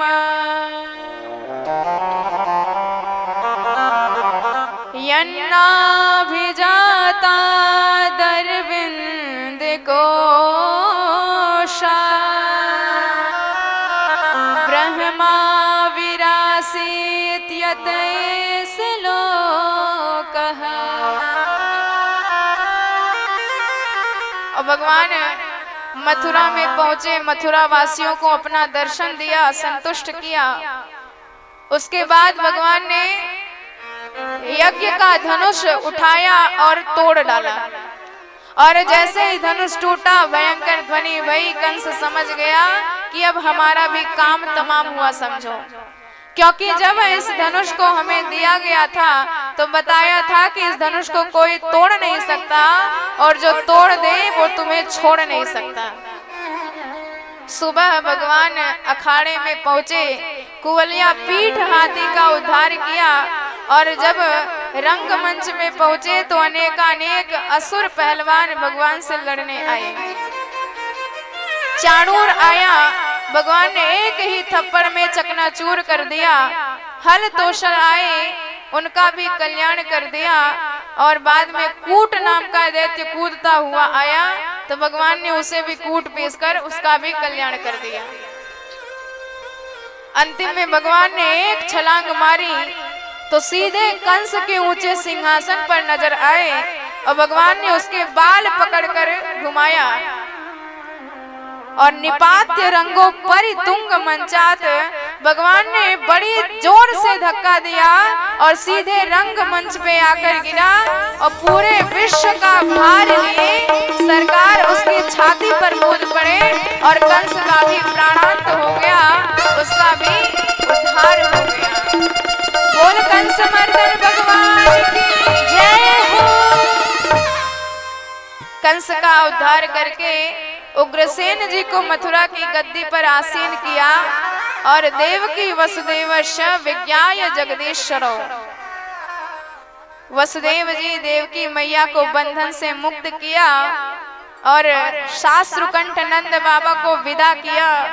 वृंदावन में भगवान का यज्ञोपवीत संस्कार कराया गर्गाचार्य जी ने और फिर शिक्षा लेने के लिए मध्य प्रदेश के उज्जैन में भगवान सांदीपनी मुनि के पास गए और वहीं अल्पकाल में सारी विद्या ग्रहण करी और सुदामा जी को अभिन्न मित्र बनाया। और जब मथुरा लौटे तो एक दिन सोच रहे हैं कि हमारा गोपियों के प्रति किया गया वादा पूर्ण नहीं हो पाया। और जब किसी के प्रति अतिशय मन में प्रेम हो जाए और उसकी चर्चा ना करी जाए तो फिर मन विह्वल हो जाता है। तो भगवान ने सोचा कि मेरा मन बारंबार विह्वल हो रहा है, कोई तो ऐसा मथुरा में सच्चा साथी मिले जिससे मन की दो चार बातें मैं बता सकूं। और जब ध्यान दिया तो पाया कि वृष्णि नाम प्रवरो मंत्र है उद्धवो बुद्धि सत्तमः। उद्धव जी महाराज ऐसे पात्र हैं, पर भैया वो तो इतने ज्यादा ज्ञानी हैं कि भक्ति की बात ही नहीं जानते, प्रेम की बात ही नहीं जानते। यदि मैं इन्हें वृंदावन भेज दूं और सरस भक्त बना दूं तो ये परम पात्र बन जाएंगे। कम से कम मथुरा में मेरे प्रेम को कहने सुनने वाला तो कोई हो जाएगा। तो बड़े भाव से सरकार उद्धव जी के पास आए और कहने लगे, गच्छोद्धवं ब्रजं साम्यं पितॄणो प्रीतिमावह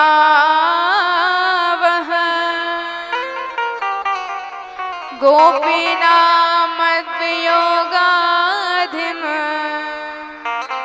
मत्संदेशै विमोचय।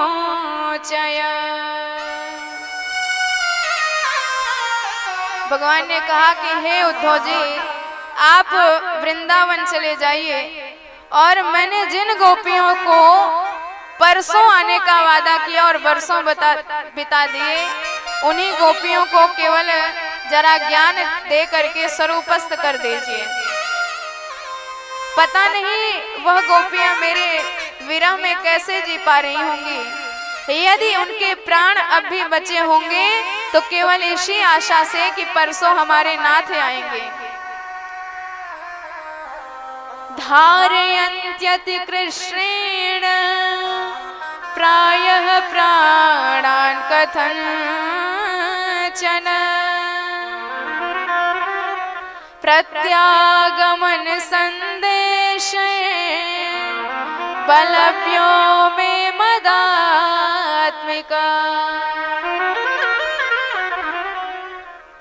तो उद्धव जी ने सोचा कि भगवान उन्हें समझाने को भेज रहे हैं जिन्होंने कभी विद्यालय का मुख भी नहीं देखा, पूरी जिंदगी जिन्होंने गायों के पीछे बिता दी। ऐसे ग्वाले मेरी बातों को समझ भी पाएंगे? जब मैं विशिष्ट व्याकरण से सम्मत अपनी बात को उनके सामने रखूंगा, लक्षणा व्यंजना आदि के सहित, तो कहाँ उतनी उत्कृष्ट कोटि की भाषा को समझने वाला कोई होगा। पर भगवान की इच्छा है, भगवान की आज्ञा है तो जाना पड़ेगा।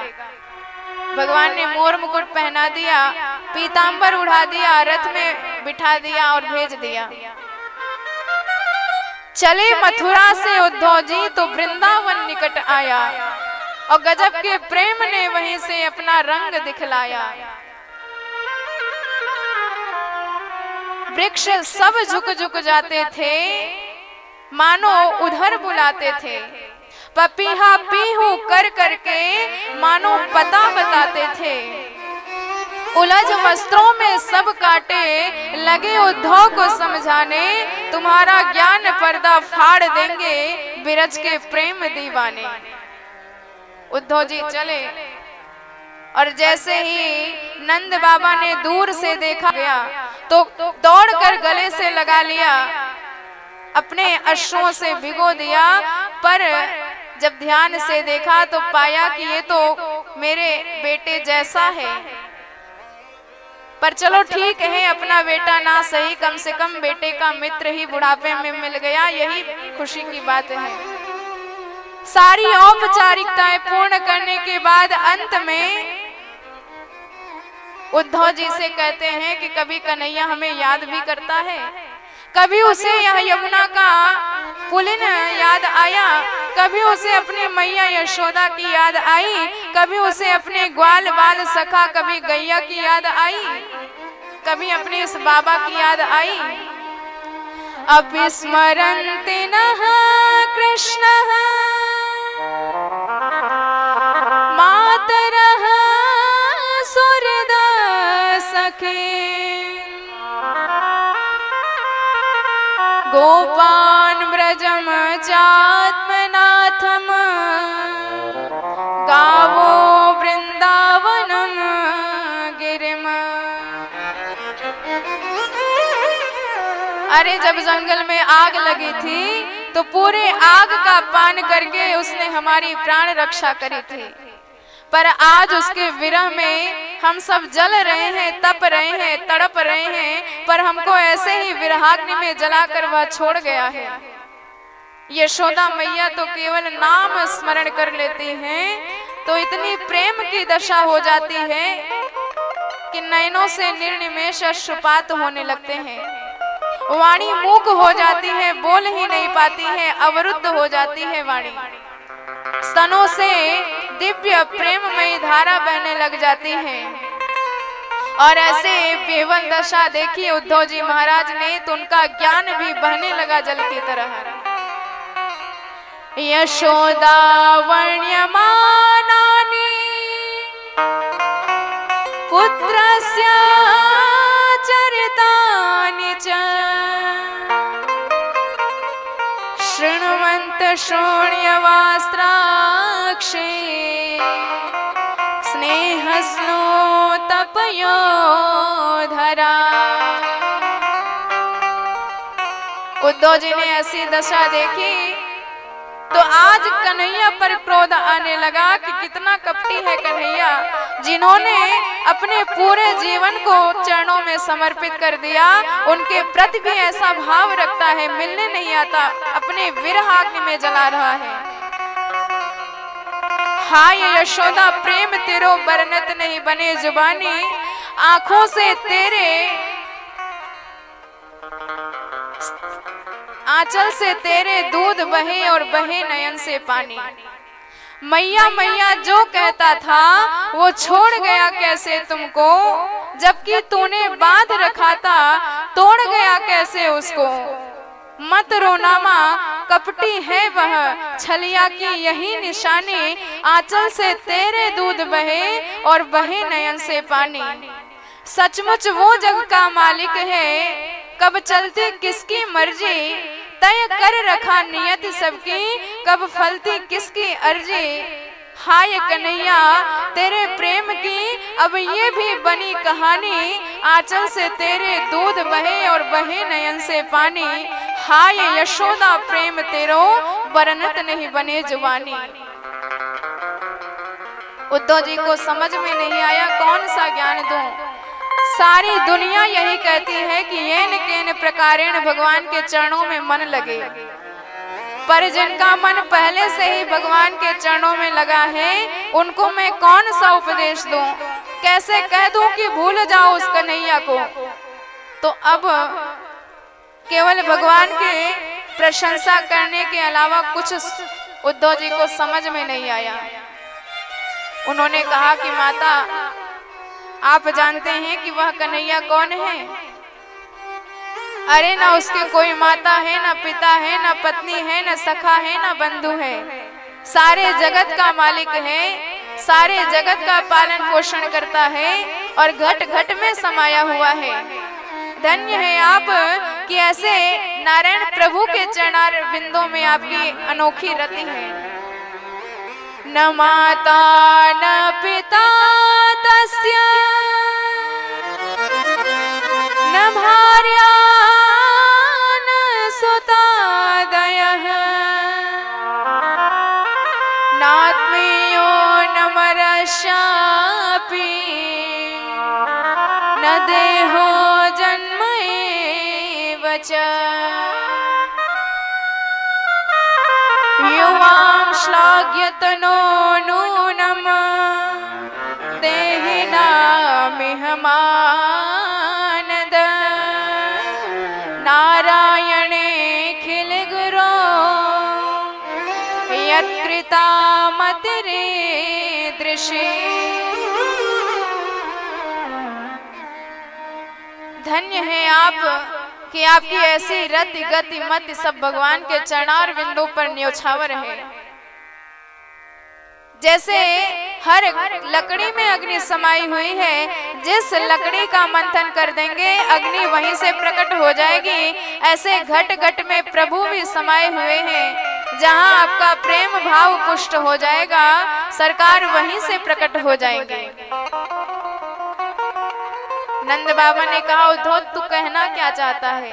विना चितात वस्तुतराम न वाच्यम सएव सर्वम परमार्थ भूतः। यह बात तो मैं भी जानता हूँ, पर भैया यदि किसी का पागल पुत्र हो और घर छोड़ के चला जाए तो उस माता पिता से पूछो कि क्या हालत होती है।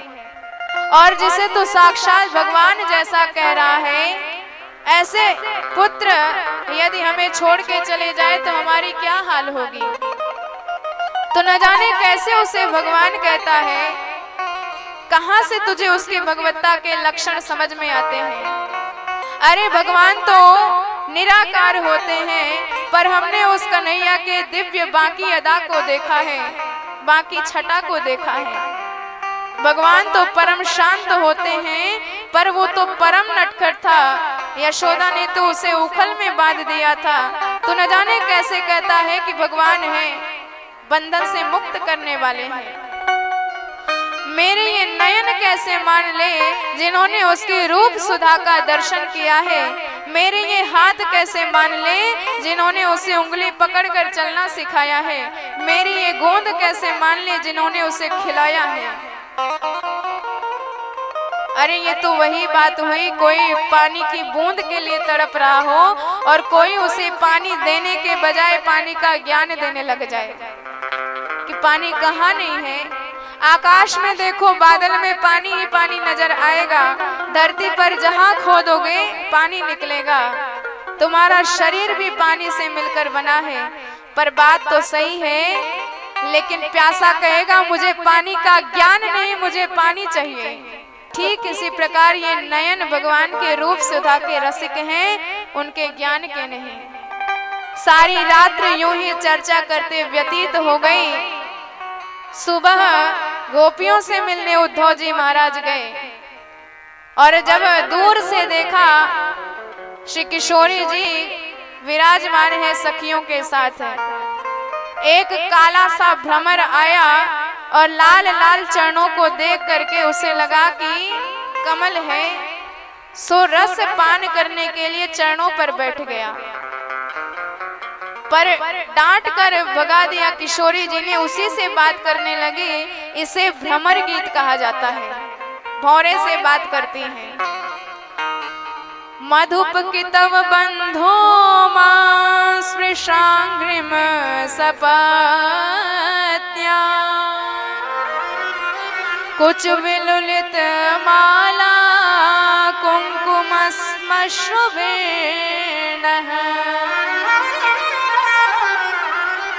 वह तु मधुपति स्तन मानिनी ना प्रसादम, यदु सदसि विडम्यम यस्य दूतस्त्वमीद्रिका।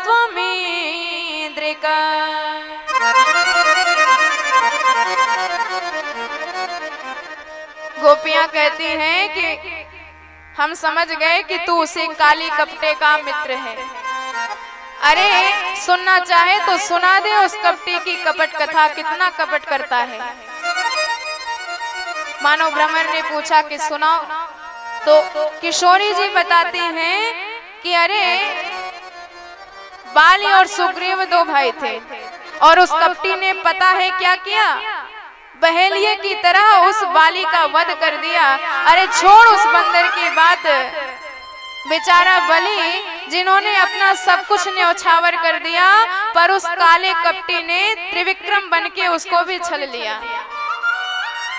अरे छोड़ उस बलि की बात, बेचारी शूर्पणखा सुरूपा बनके आई थी निवेदित होने, पर उस कपटी ने पता है क्या किया, उसने तो उस सुरूपा को कुरूपा और बना के भेज दिया। मृग योरिव कपेन्द्रमा विप्यदे लुब्ध धर्मा, स्त्री मकृत विरूपा स्त्री जितः कामयानाम, बलिमभि बलिमत्वा वेष्ट यद ध्वांश यद यस् तदलि मसत सख्य दुस्त्यजस तत्कथार्थम। इतना डांट दिया कि भौरा उड़ गया, और जब उड़ गया तो उसी को मनाने लगी कि हे भ्रमर, गलती से कुछ अपशब्द निकल गए, पर यह बात जाके सरकार को मत बताना, नहीं तो इनको उनके मन को कष्ट होगा। अरे आवेश था, निकल गया, मन की बात थी। और जैसे ही उद्धव जी ने सुना तो होश उड़ गए कि ये गोपियां जानती हैं तत्वतः भगवान को कि वही राम है, वही कृष्ण है, वही वामन है, तत्वतः भगवान का स्वरूप जानती हैं। चरणों में आके प्रणाम करने लगे किशोरी जी के चरण रज को उठा करके सिर पर छिड़कने लगे। वंदे नंद व्रज स्त्रीणाम पाद रेणुमवीक्षण सह यासाम हरि कथोद्गीतम पुनाति भुवनत्रयम्। अंतिम में उद्धव जी ने भगवान से प्रार्थना करी कि प्रभु मुझे पांचों प्रकार की मुक्ति नहीं चाहिए। यदि मुझे कर्मवश जन्म लेना पड़े तो जहां जहां मेरा जन्म हो, जहां भी हो, केवल आपके भक्तों का संग मिलना चाहिए और केवल वृंदावन भूमि में जन्म मिलना चाहिए। आप चाहो तो वृंदावन के कीट बना दो, वृंदावन की लता बना दो, गुल्म बना दो, पतंग बना दो, वृंदावन के वृक्ष बना दो, वृंदावन के यमुना जल की मछली बना दो, लेकिन जन्म देना तो केवल वृंदावन में देना। आसाम हो चरण रेणु जुसाम हम श्याम वृंदावने किमपि गुल्म लतौषधीना या दुस्त्यजम स्वजन मार्य पथम च हित्वा भेजुर मुकुंद पदवीम श्रुत भीर्व विज्ञाम। और 6 महीने के बाद उद्धव जी जब मथुरा आए और सरकार ने दौड़ करके गले से लगाया, नयनों से केवल प्रेम अश्रु बह रहा था उद्धव जी महाराज के, कुछ बोल ही नहीं पा रहे थे। भगवान ने सबकी चर्चा करी, पर जिसका स्मरण करते हैं, याद करते ही कंठ अवरुद्ध हो जाता है। अंतिम में कहा कि तुम बात मत करो मुझसे, तुम इतने छलिया हो, इतने कपटी हो, आज मैंने जाना। भगवान ने कहा अरे मित्र तुम्हारी तो भाषा ही बदल गई, ये तो प्रेम का रंग चढ़ा है, वृंदावन की भक्ति का रंग चढ़ा है, और जिस पर एक बार वृंदावन की भक्ति का रंग चढ़ जाता है तो फिर वह जगत से निराला हो जाता है। भगवान ने दिव्य नेत्र प्रदान किए, दिव्य दृष्टि प्रदान करी। उद्धव जी ने देखा कि वृंदावन के कल्प वृक्ष के नीचे झूला टंगा हुआ है और उस पुष्प से सजे हुए झूले में हमारे कुंज बिहारी किशोरी जी के साथ विद्यमान हैं। सखियां लाड़ लड़ा रही हैं और प्रेम से झूला झुला रही है सरकार को। समझ गए उद्धव जी अलग नहीं हो सकते, जैसे शब्द और अर्थ कभी अलग नहीं हो सकते, जैसे जल और तरंग कभी अलग नहीं हो सकते, जैसे पुष्प और खुशबू कभी अलग नहीं हो सकते, ऐसे राधे श्याम भगवान सदा एक हैं, कभी अलग नहीं हो सकते। एका ज्योतिर्भूत वेदा राधा माधव रूपकम। आइए हम और आप भी कुंज बिहारी सरकार के चरणों में मन को लगाते हैं और तत्पश्चात हम भगवान के विवाह उत्सव में प्रवेश करेंगे। बाके बिहारी, बाके बिहारी, बाके बिहारी, हाँ बाके बिहारी। छाई रही, छाई रही अजब बहार रे, झूले बाके बिहारी। छाई रही अजब बहार रे, झूले बाके बिहारी। बाके बिहारी, हाँ बाके बिहारी, बाके बिहारी, हाँ बाके बिहारी। छाई रही, छाई रही, छाई रही अजब बहार रे, झूले बाके बिहारी। छाई रही अजब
पड़ी रही अतर फुहार रे झूले बांके बिहारी पड़ी रही अतर फुहार रे झूले बांके बिहारी छाई रहे अजब बहार रे झूले बांके बिहारी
छाई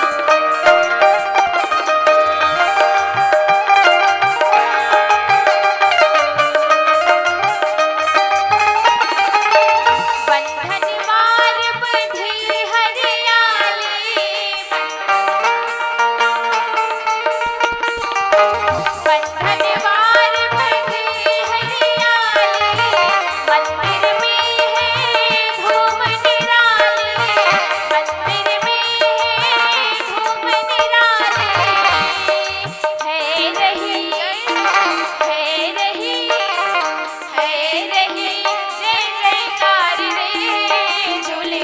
अजब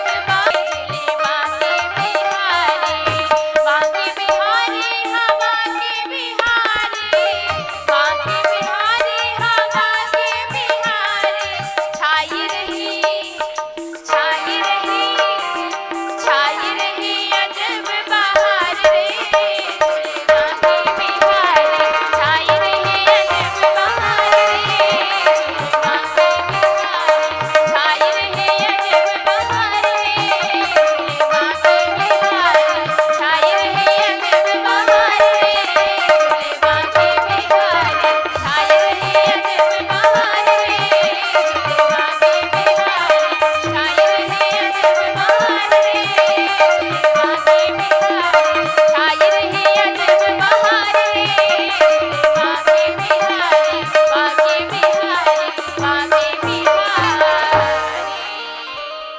बोले भक्तवत्सल भगवान की जय हो। अब यहीं पर दशम स्कंद का पूर्वार्ध संपूर्ण होता है।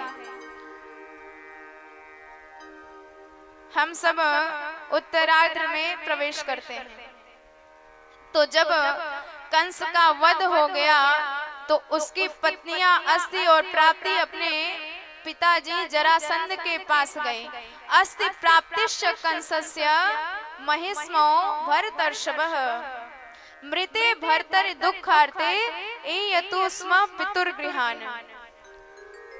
अपने पिताजी के घर गई और जैसे ही उसने सुना कि कृष्ण कन्हैया ने हमारे दामाद का वध कर दिया है, तो भगवान के ऊपर 27 अक्षौहिणी सेना लेकर 17 बार चढ़ाई करी और भगवान ने हरा दिया उसे।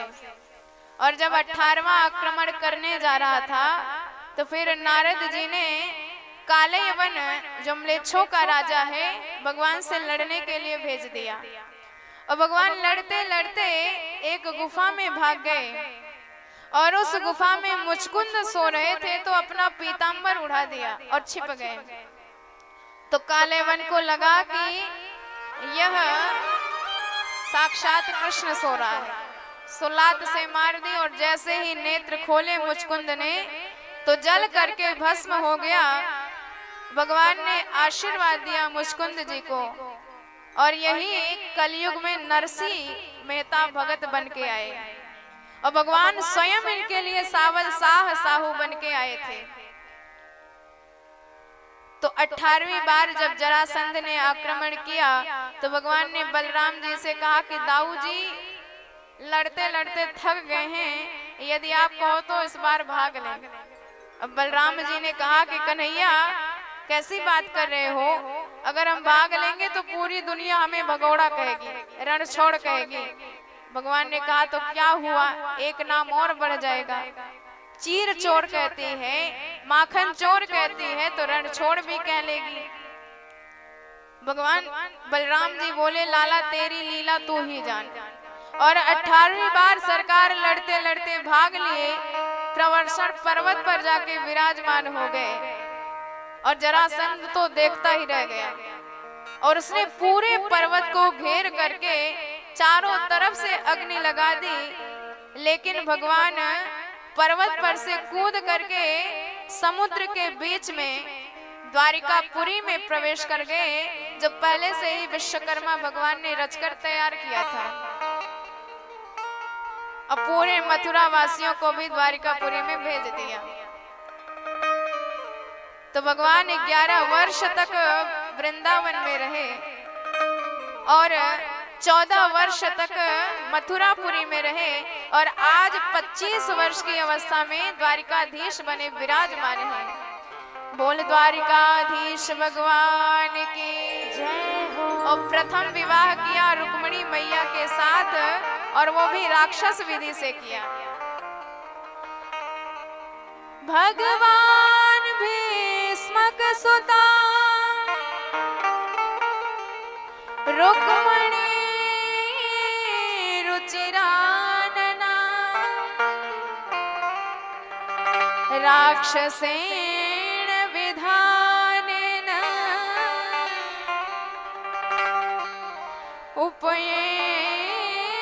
उपयेमते श्रुतः।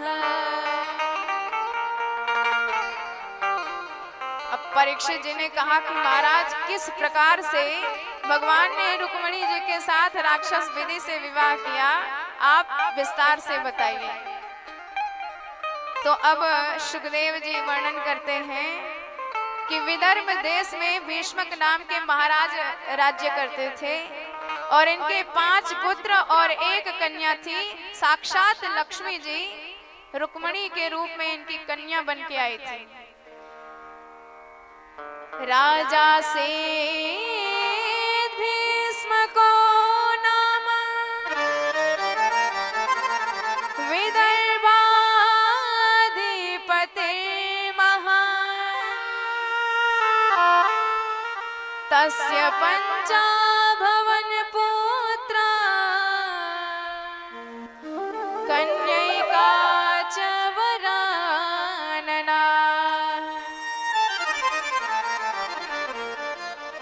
5 पुत्र हुए, रुक्मी, रुक्मरथ, रुक्ममाली, रुक्मबाहु, रुक्मकेशी और 1 कन्या हुई रुक्मिणी। तो भीष्मक जी ने एक दिन पुत्रों से कहा कि बेटा हमने द्वारिकाधीश का बड़ा नाम सुन रखा है, सोच रहे हैं कि तुम्हारी बहन की शादी द्वारिकाधीश से करा दी जाए। और सब तो कुछ नहीं बोले पर रुक्मी भड़क गया।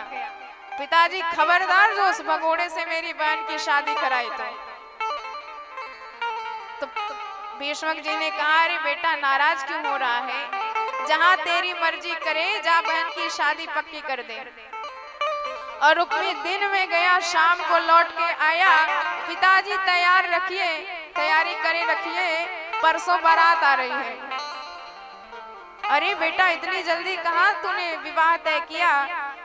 तो उसने कहा कि दमघोष पुत्र चेदी नरेश शिशुपाल के साथ विवाह पक्का करके आया हूँ।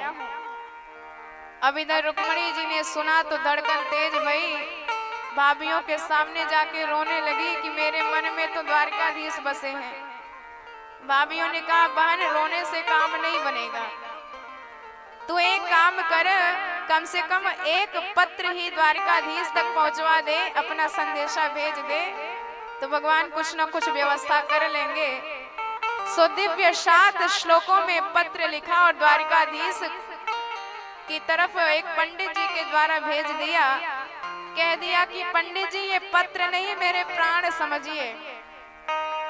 और पंडित जी वेग से लेकर पत्र पहुंचे द्वारिकाधीश के महल में।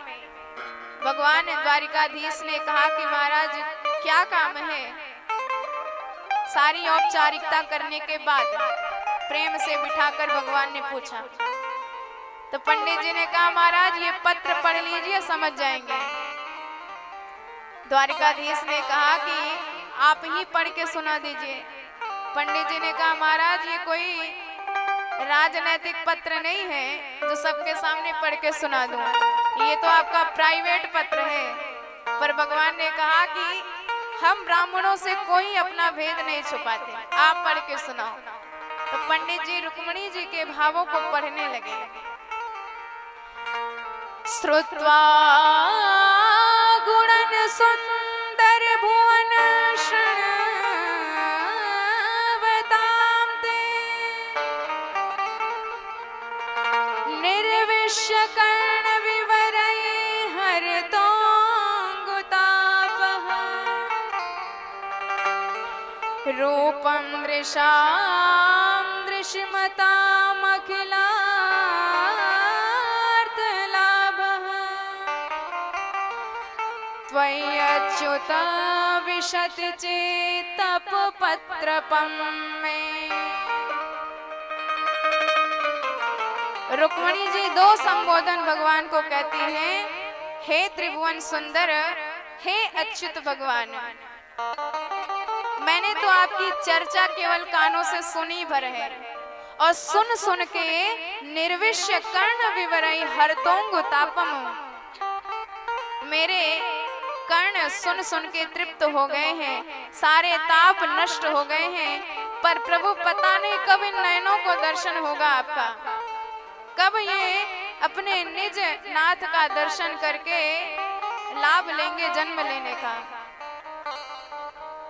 तो इस पर अंतिम में रुक्मिणी मैया कहती हैं कि प्रभु दुर्भाग्य से परसों मेरी बारात आ रही है, इसलिए आप यहाँ शीघ्र आइए और मुझे स्वीकार करके मेरा हरण करके ले जाइए, नहीं तो कहीं ऐसा न हो कि शेर के भाग को कोई गीदड़ उठा के ले जाए। का त्वाम मुकुंद महती कुलशील रूपा विद्या वयो द्रविड़ा अभिरात्म तुल्य काली नृसिंह नरलोक मनोभिरामत। अंतिम में ये भी लिखती है कि प्रभु अब आप पूछेंगे कि मैं तो चला आऊंगा, लेकिन फिर तुम्हारे भाइयों का वध करना पड़ेगा। तो प्रभु भाइयों का वध ना हो इसका भी एक उपाय लिखती हूँ। हमारे यहाँ नियम है, जिस कन्या का विवाह तय होता है वह गिरजा मंदिर पूजन करने को जाती है। तो प्रभु मैं भी वहां जाऊंगी, सो आप मुझे गिरजा मंदिर पर ही दर्शन दीजिएगा। पूर्वे द्युरस्ति महती कुलदेवी यात्रा यस्या बहिर्नववधू गिरिजामुपेया। और जैसे ही रुक्मिणी मैया ने सारे भाव स्पष्ट कर दिए, अब तो भगवान कहते हैं पंडित जी यह हालत केवल उनकी नहीं हमारी भी है। दिन रात हमने भी संतों के द्वारा रुक्मिणी जी की इतनी चर्चा सुनी है कि मैं भी उनका दीवाना बन गया हूँ, पर आज तक मुझे उनकी मन की स्थिति का पता नहीं था, इसलिए मैं कुछ कर नहीं पाया। पर जब आज मन के भाव स्पष्ट हो गए तो अब हम भी देर नहीं लगाएंगे। तथा हमपि तच्चिंता निद्रां च न लभे निशि वेदाहं रुक्मिणी द्वेषा ममोद्वार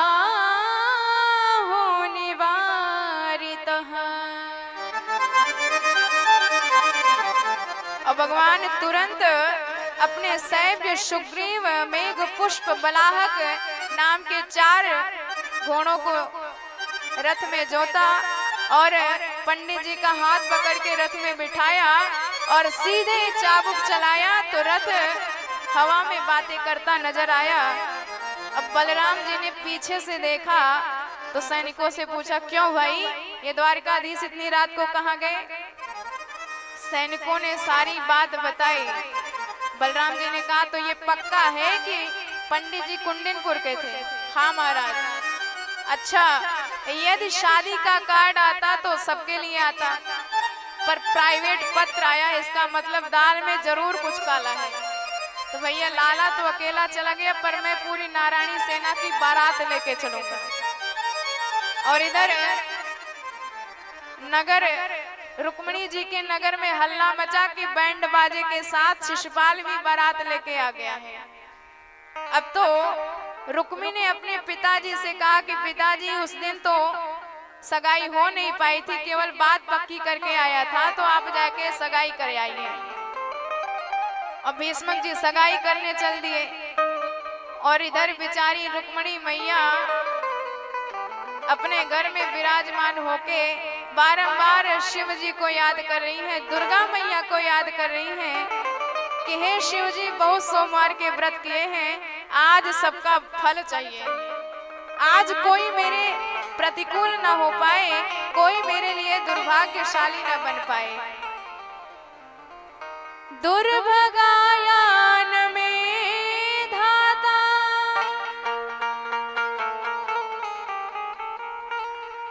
नानुकूलो महेश्वरः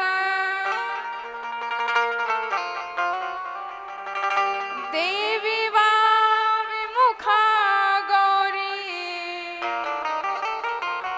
रुद्राणी गिरिजा सतीमा। और तब तक रुक्मिणी मैया ने सामने से देखा कि पंडित जी लाठी घुमाते हुए मुस्कुराते हुए चले आ रहे हैं।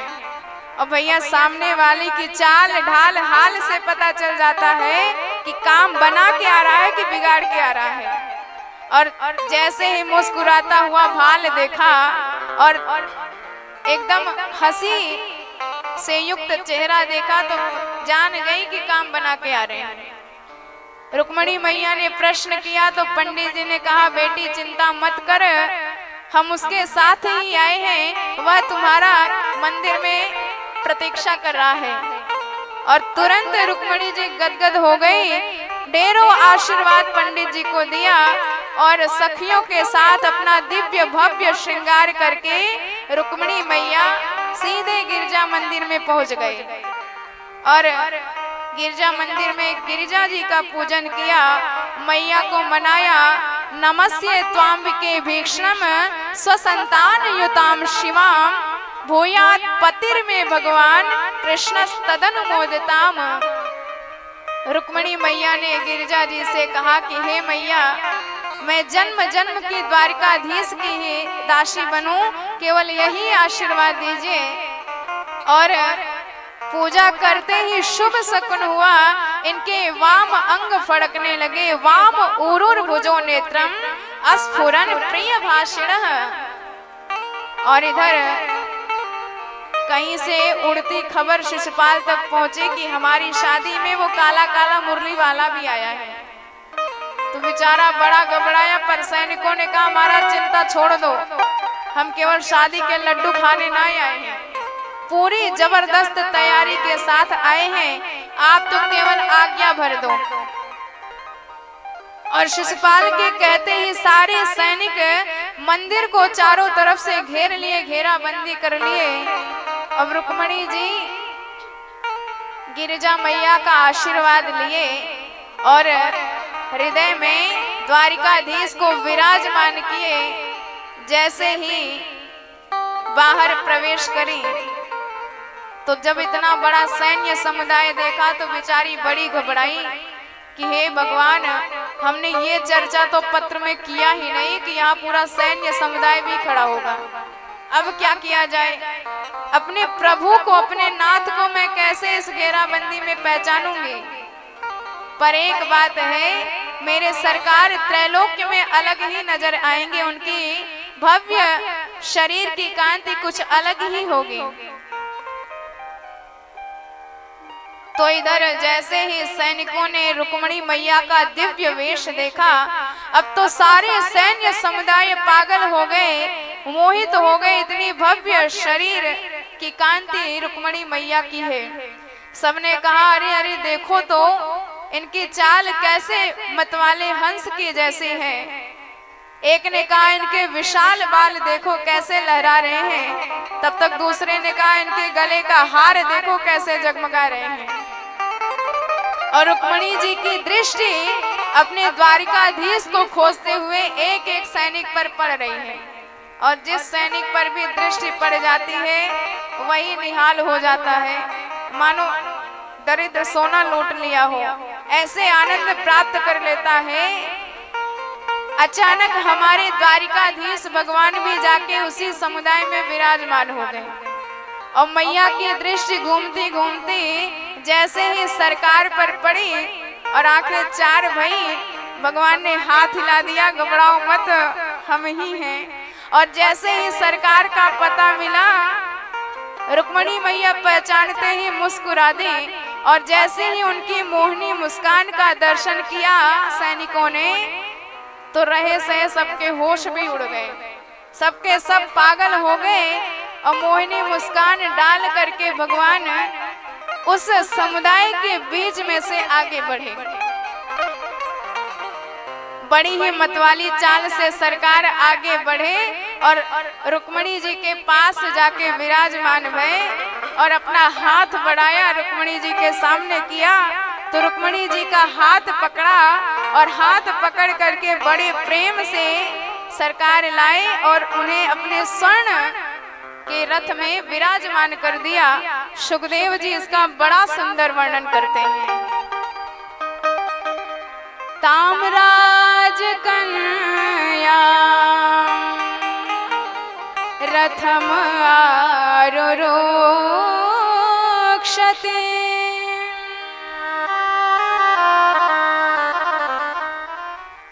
जहार कृष्ण द्विषता समीक्षता द्विषता समीक्षता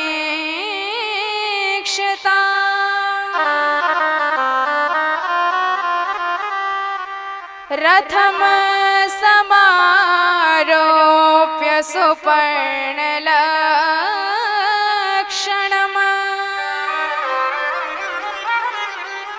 राजन्यचक्रम परिभूय माधव परिभूय माधव।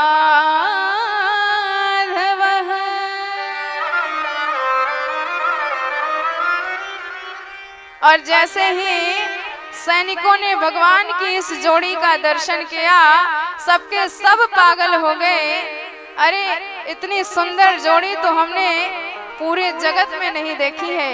और भगवान बड़े प्रेम से रुक्मिणी जी को रथ पे बिठाए, सबको पागल बना करके एक चाबुक लगाया तो सीधे रथ हवा में बात करते नजर आया। और भगवान रुक्मिणी मैया को लेकर के द्वारिकापुरी में आए। और जैसे ही घर घर में खबर पहुंची कि हमारे सरकार दुल्हन लेकर के आए हैं, हमारे ठाकुर जी महाराज ठाकुराइन लेके आए हैं, अब तो पूरे घर घर में उत्सव मनने लगा, पूरे घर में मंडप सजने लगा।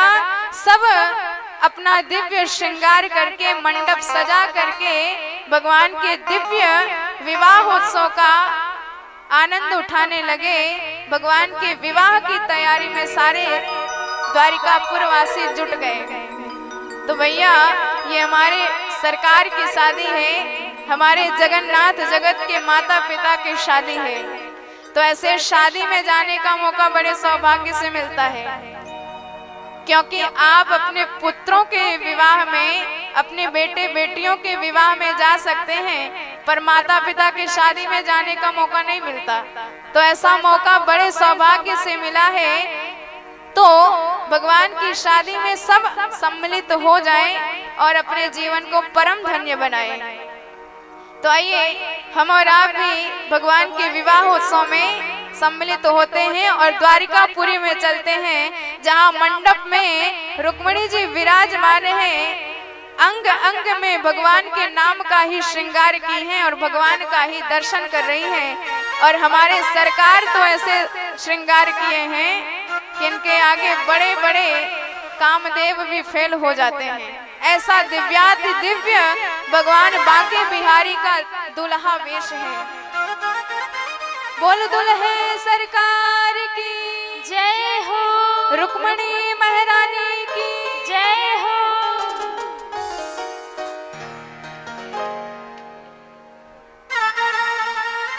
दोनों हाथ उठा करके ताली बजाते हुए, और जो भगवान के विवाह में नृत्य भी करना चाहता है तो वह नृत्य भी कर सकता है, क्योंकि भगवान के उत्सव में नाचने में आनंद मिलता है।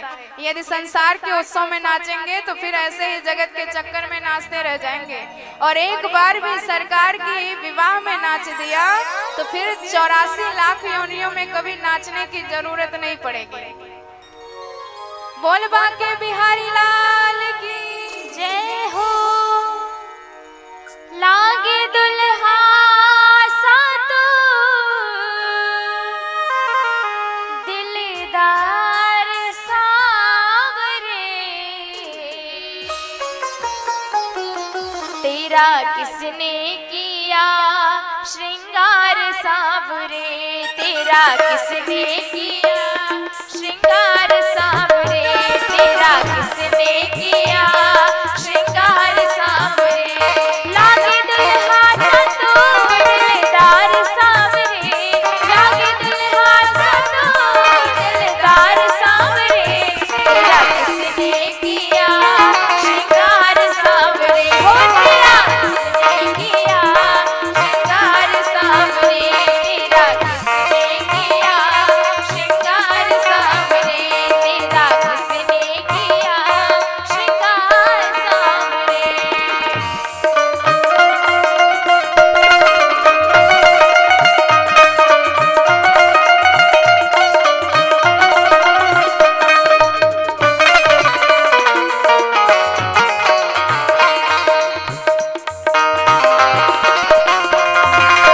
बोले दुल्हा सरकार की जय हो।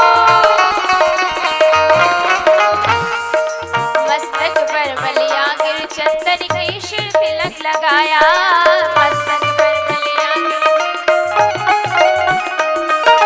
मस्तक पर बलिया गिर चंदन की शिर तिलक लगाया, मोर मुकुट कानों में कुंडले बहुत छलकाया, मोर मुकुट कानों में कुंडले बहुत छलकाया, महकता रहे दरबार सावरे, महकता रहे दरबार सावरे, तेरा किसने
हाथ सदा वो जिसने तुझे सजाया, रहे सलामत हाथ सदा वो जिसने तुझे सजाया।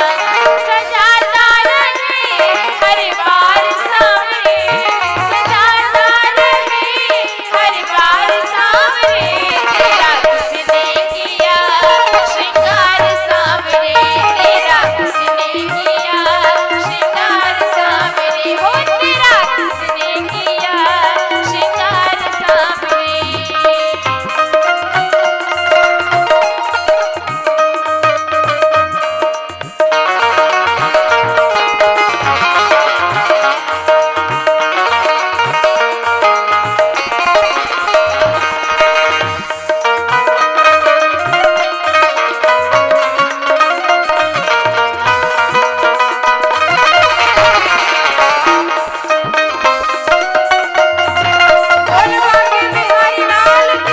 जय हो।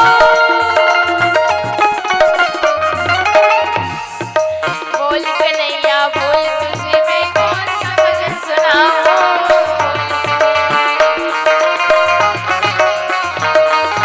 बोल कन्हैया बोल तुझे मैं कौन सा भजन सुनाऊं, बोल कन्हैया बोल तुझे मैं कौन सा भजन सुनाऊं। ऐसा कोई राग बता दे तू नाचे मैं गाऊं, ऐसा कोई राग बता दे तू नाचे मैं गाऊं। नचाता रहूं हर बार सांवरे, नचाता रहूं हर बार सांवरे, तेरा किसने किया श्रृंगार सांवरे, हो तेरा किसने किया श्रृंगार सांवरे। लागे दुल्हा संदूर दिलदार सांवरे, लागे दुल्हा संदूर दिलदार सांवरे, हो तेरा किसने किया श्रृंगार सांवरे, हो तेरा किसने किया श्रृंगार सांवरे, हो तेरा किसने किया श्रृंगार सांवरे, तेरा किसने किया श्रृंगार सांवरे, तेरा किसने किया श्रृंगार सांवरे, तेरा किसने किया श्रृंगार सांवरे। मोहे प्यारो लागे सांवरिया, मोहे प्यारो लागे सांवरिया मोहे प्यारो लागे, सांवरिया अरे रुक्मणी ले गयो सांवरिया, अरे रुक्मणी ले गयो सांवरिया, अरे रुक्मणी ले गयो सांवरिया। मोहे प्यारो लागे सांवरिया मोहे प्यारो लागे सांवरिया, मोहे प्यारो लागे सांवरिया। लागे दुल्हा संदूर दिलदार सांवरे, लागे दुल्हा संदूर दिलदार सांवरे, तेरा किसने किया श्रृंगार सांवरे, तेरा किसने किया श्रृंगार सांवरे, तेरा किसने किया श्रृंगार सांवरे, तेरा किसने किया श्रृंगार सांवरे, तेरा किसने किया श्रृंगार सांवरे।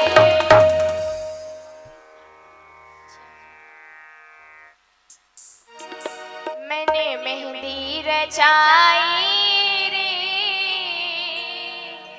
कान्हा तेरे नाम की, मैंने बिंदिया सजाई रे कान्हा तेरे नाम की, मैंने मेहंदी रचाई रे कान्हा तेरे नाम की, मैंने बिंदी सजाई रे कान्हा तेरे नाम की, मैंने बिंदिया सजाई रे कान्हा तेरे नाम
लगता है सारे ब्रह्मांड की शादी है।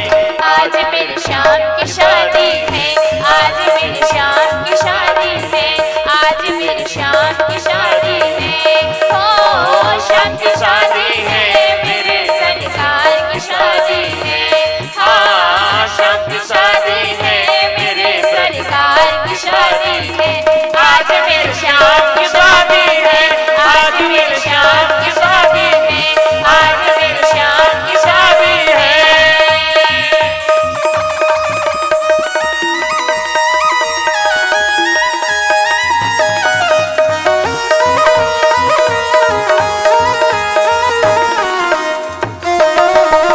बोल वृंदावन बिहारी लाल की जय हो।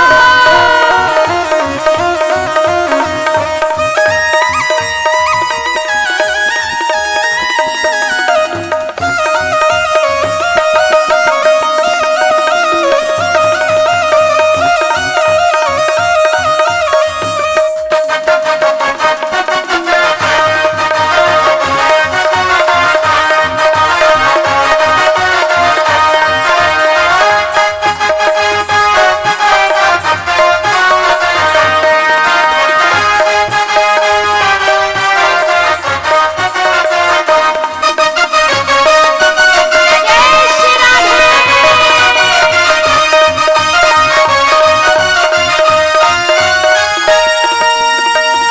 जगत के पालन करता जगत के पालन करता, बने रुक्मणी के भरता, बने रुक्मणी के भरता, गोपियों के चित चोरे, गोपियों के चित चोरे, दूल्हा बने माखन चोरे। दूल्हा बने माखन चोरे। ओ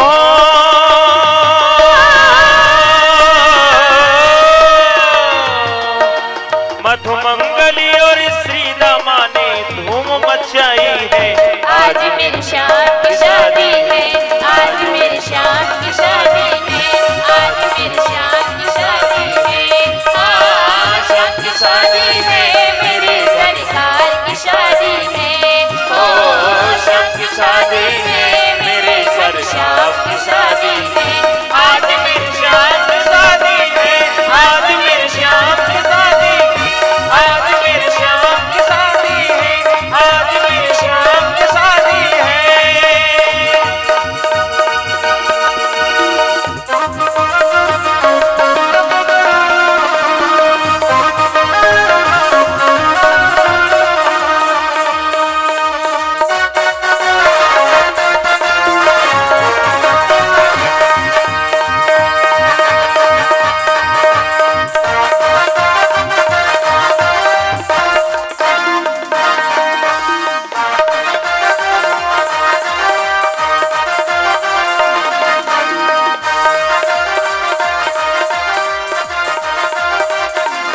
जय हो।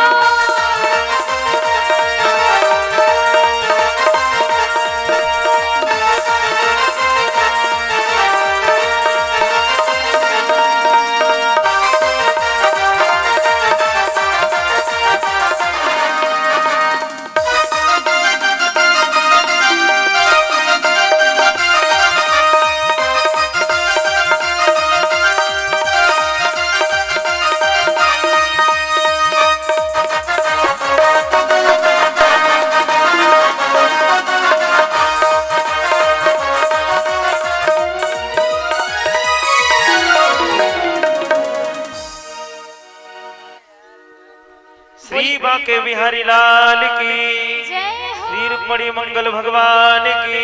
जय हो। आइए हम सभी लोग मिलकर के भागवत भगवान की आरती करते हैं। आप सभी लोग अपने अपने स्थान पर प्रेम पूर्वक खड़े हो जाइएगा।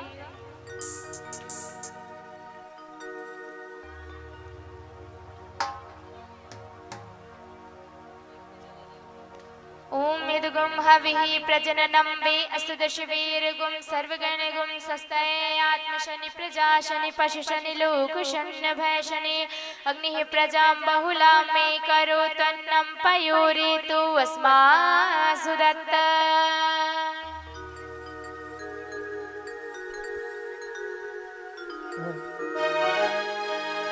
हो उतारू है सखी, हम उतारू है सखी, उतारू है सखी, हाँ उतारू है सखी।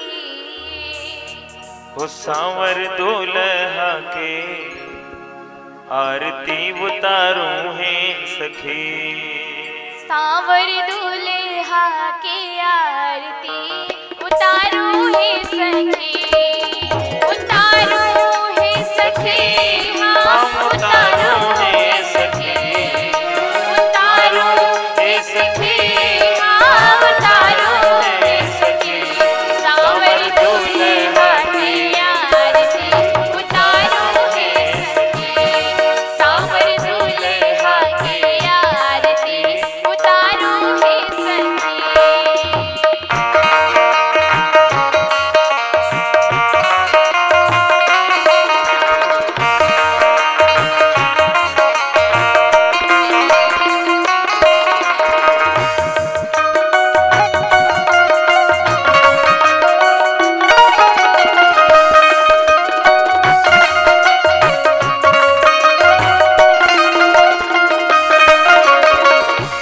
दुल्हन प्यारी वृक्ष भाने दुलारी, दुल्हन प्यारी वृषभानु दुलारी, दुल्हन प्यारी वृक्ष भाने दुलारी, दुल्हन प्यारी वृषभानु दुलारी।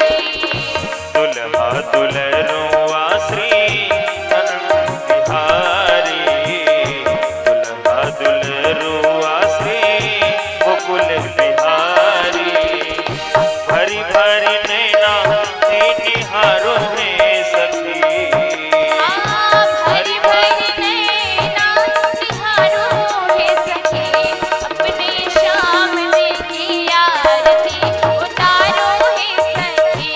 उचित छोरवा की आरती उतारू है सखी,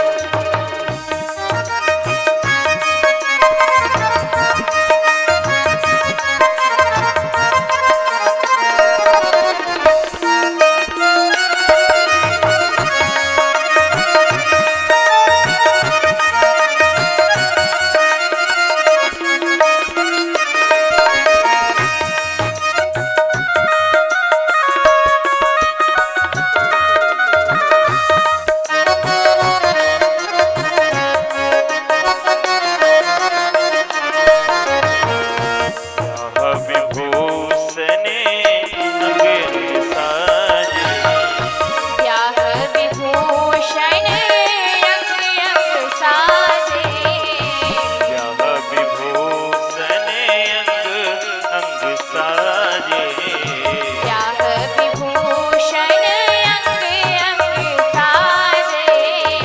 बड़ी मंडप मंगलमय राजे, मणिमंडप मंगलमय राजे। हे तन मन धन निम चारों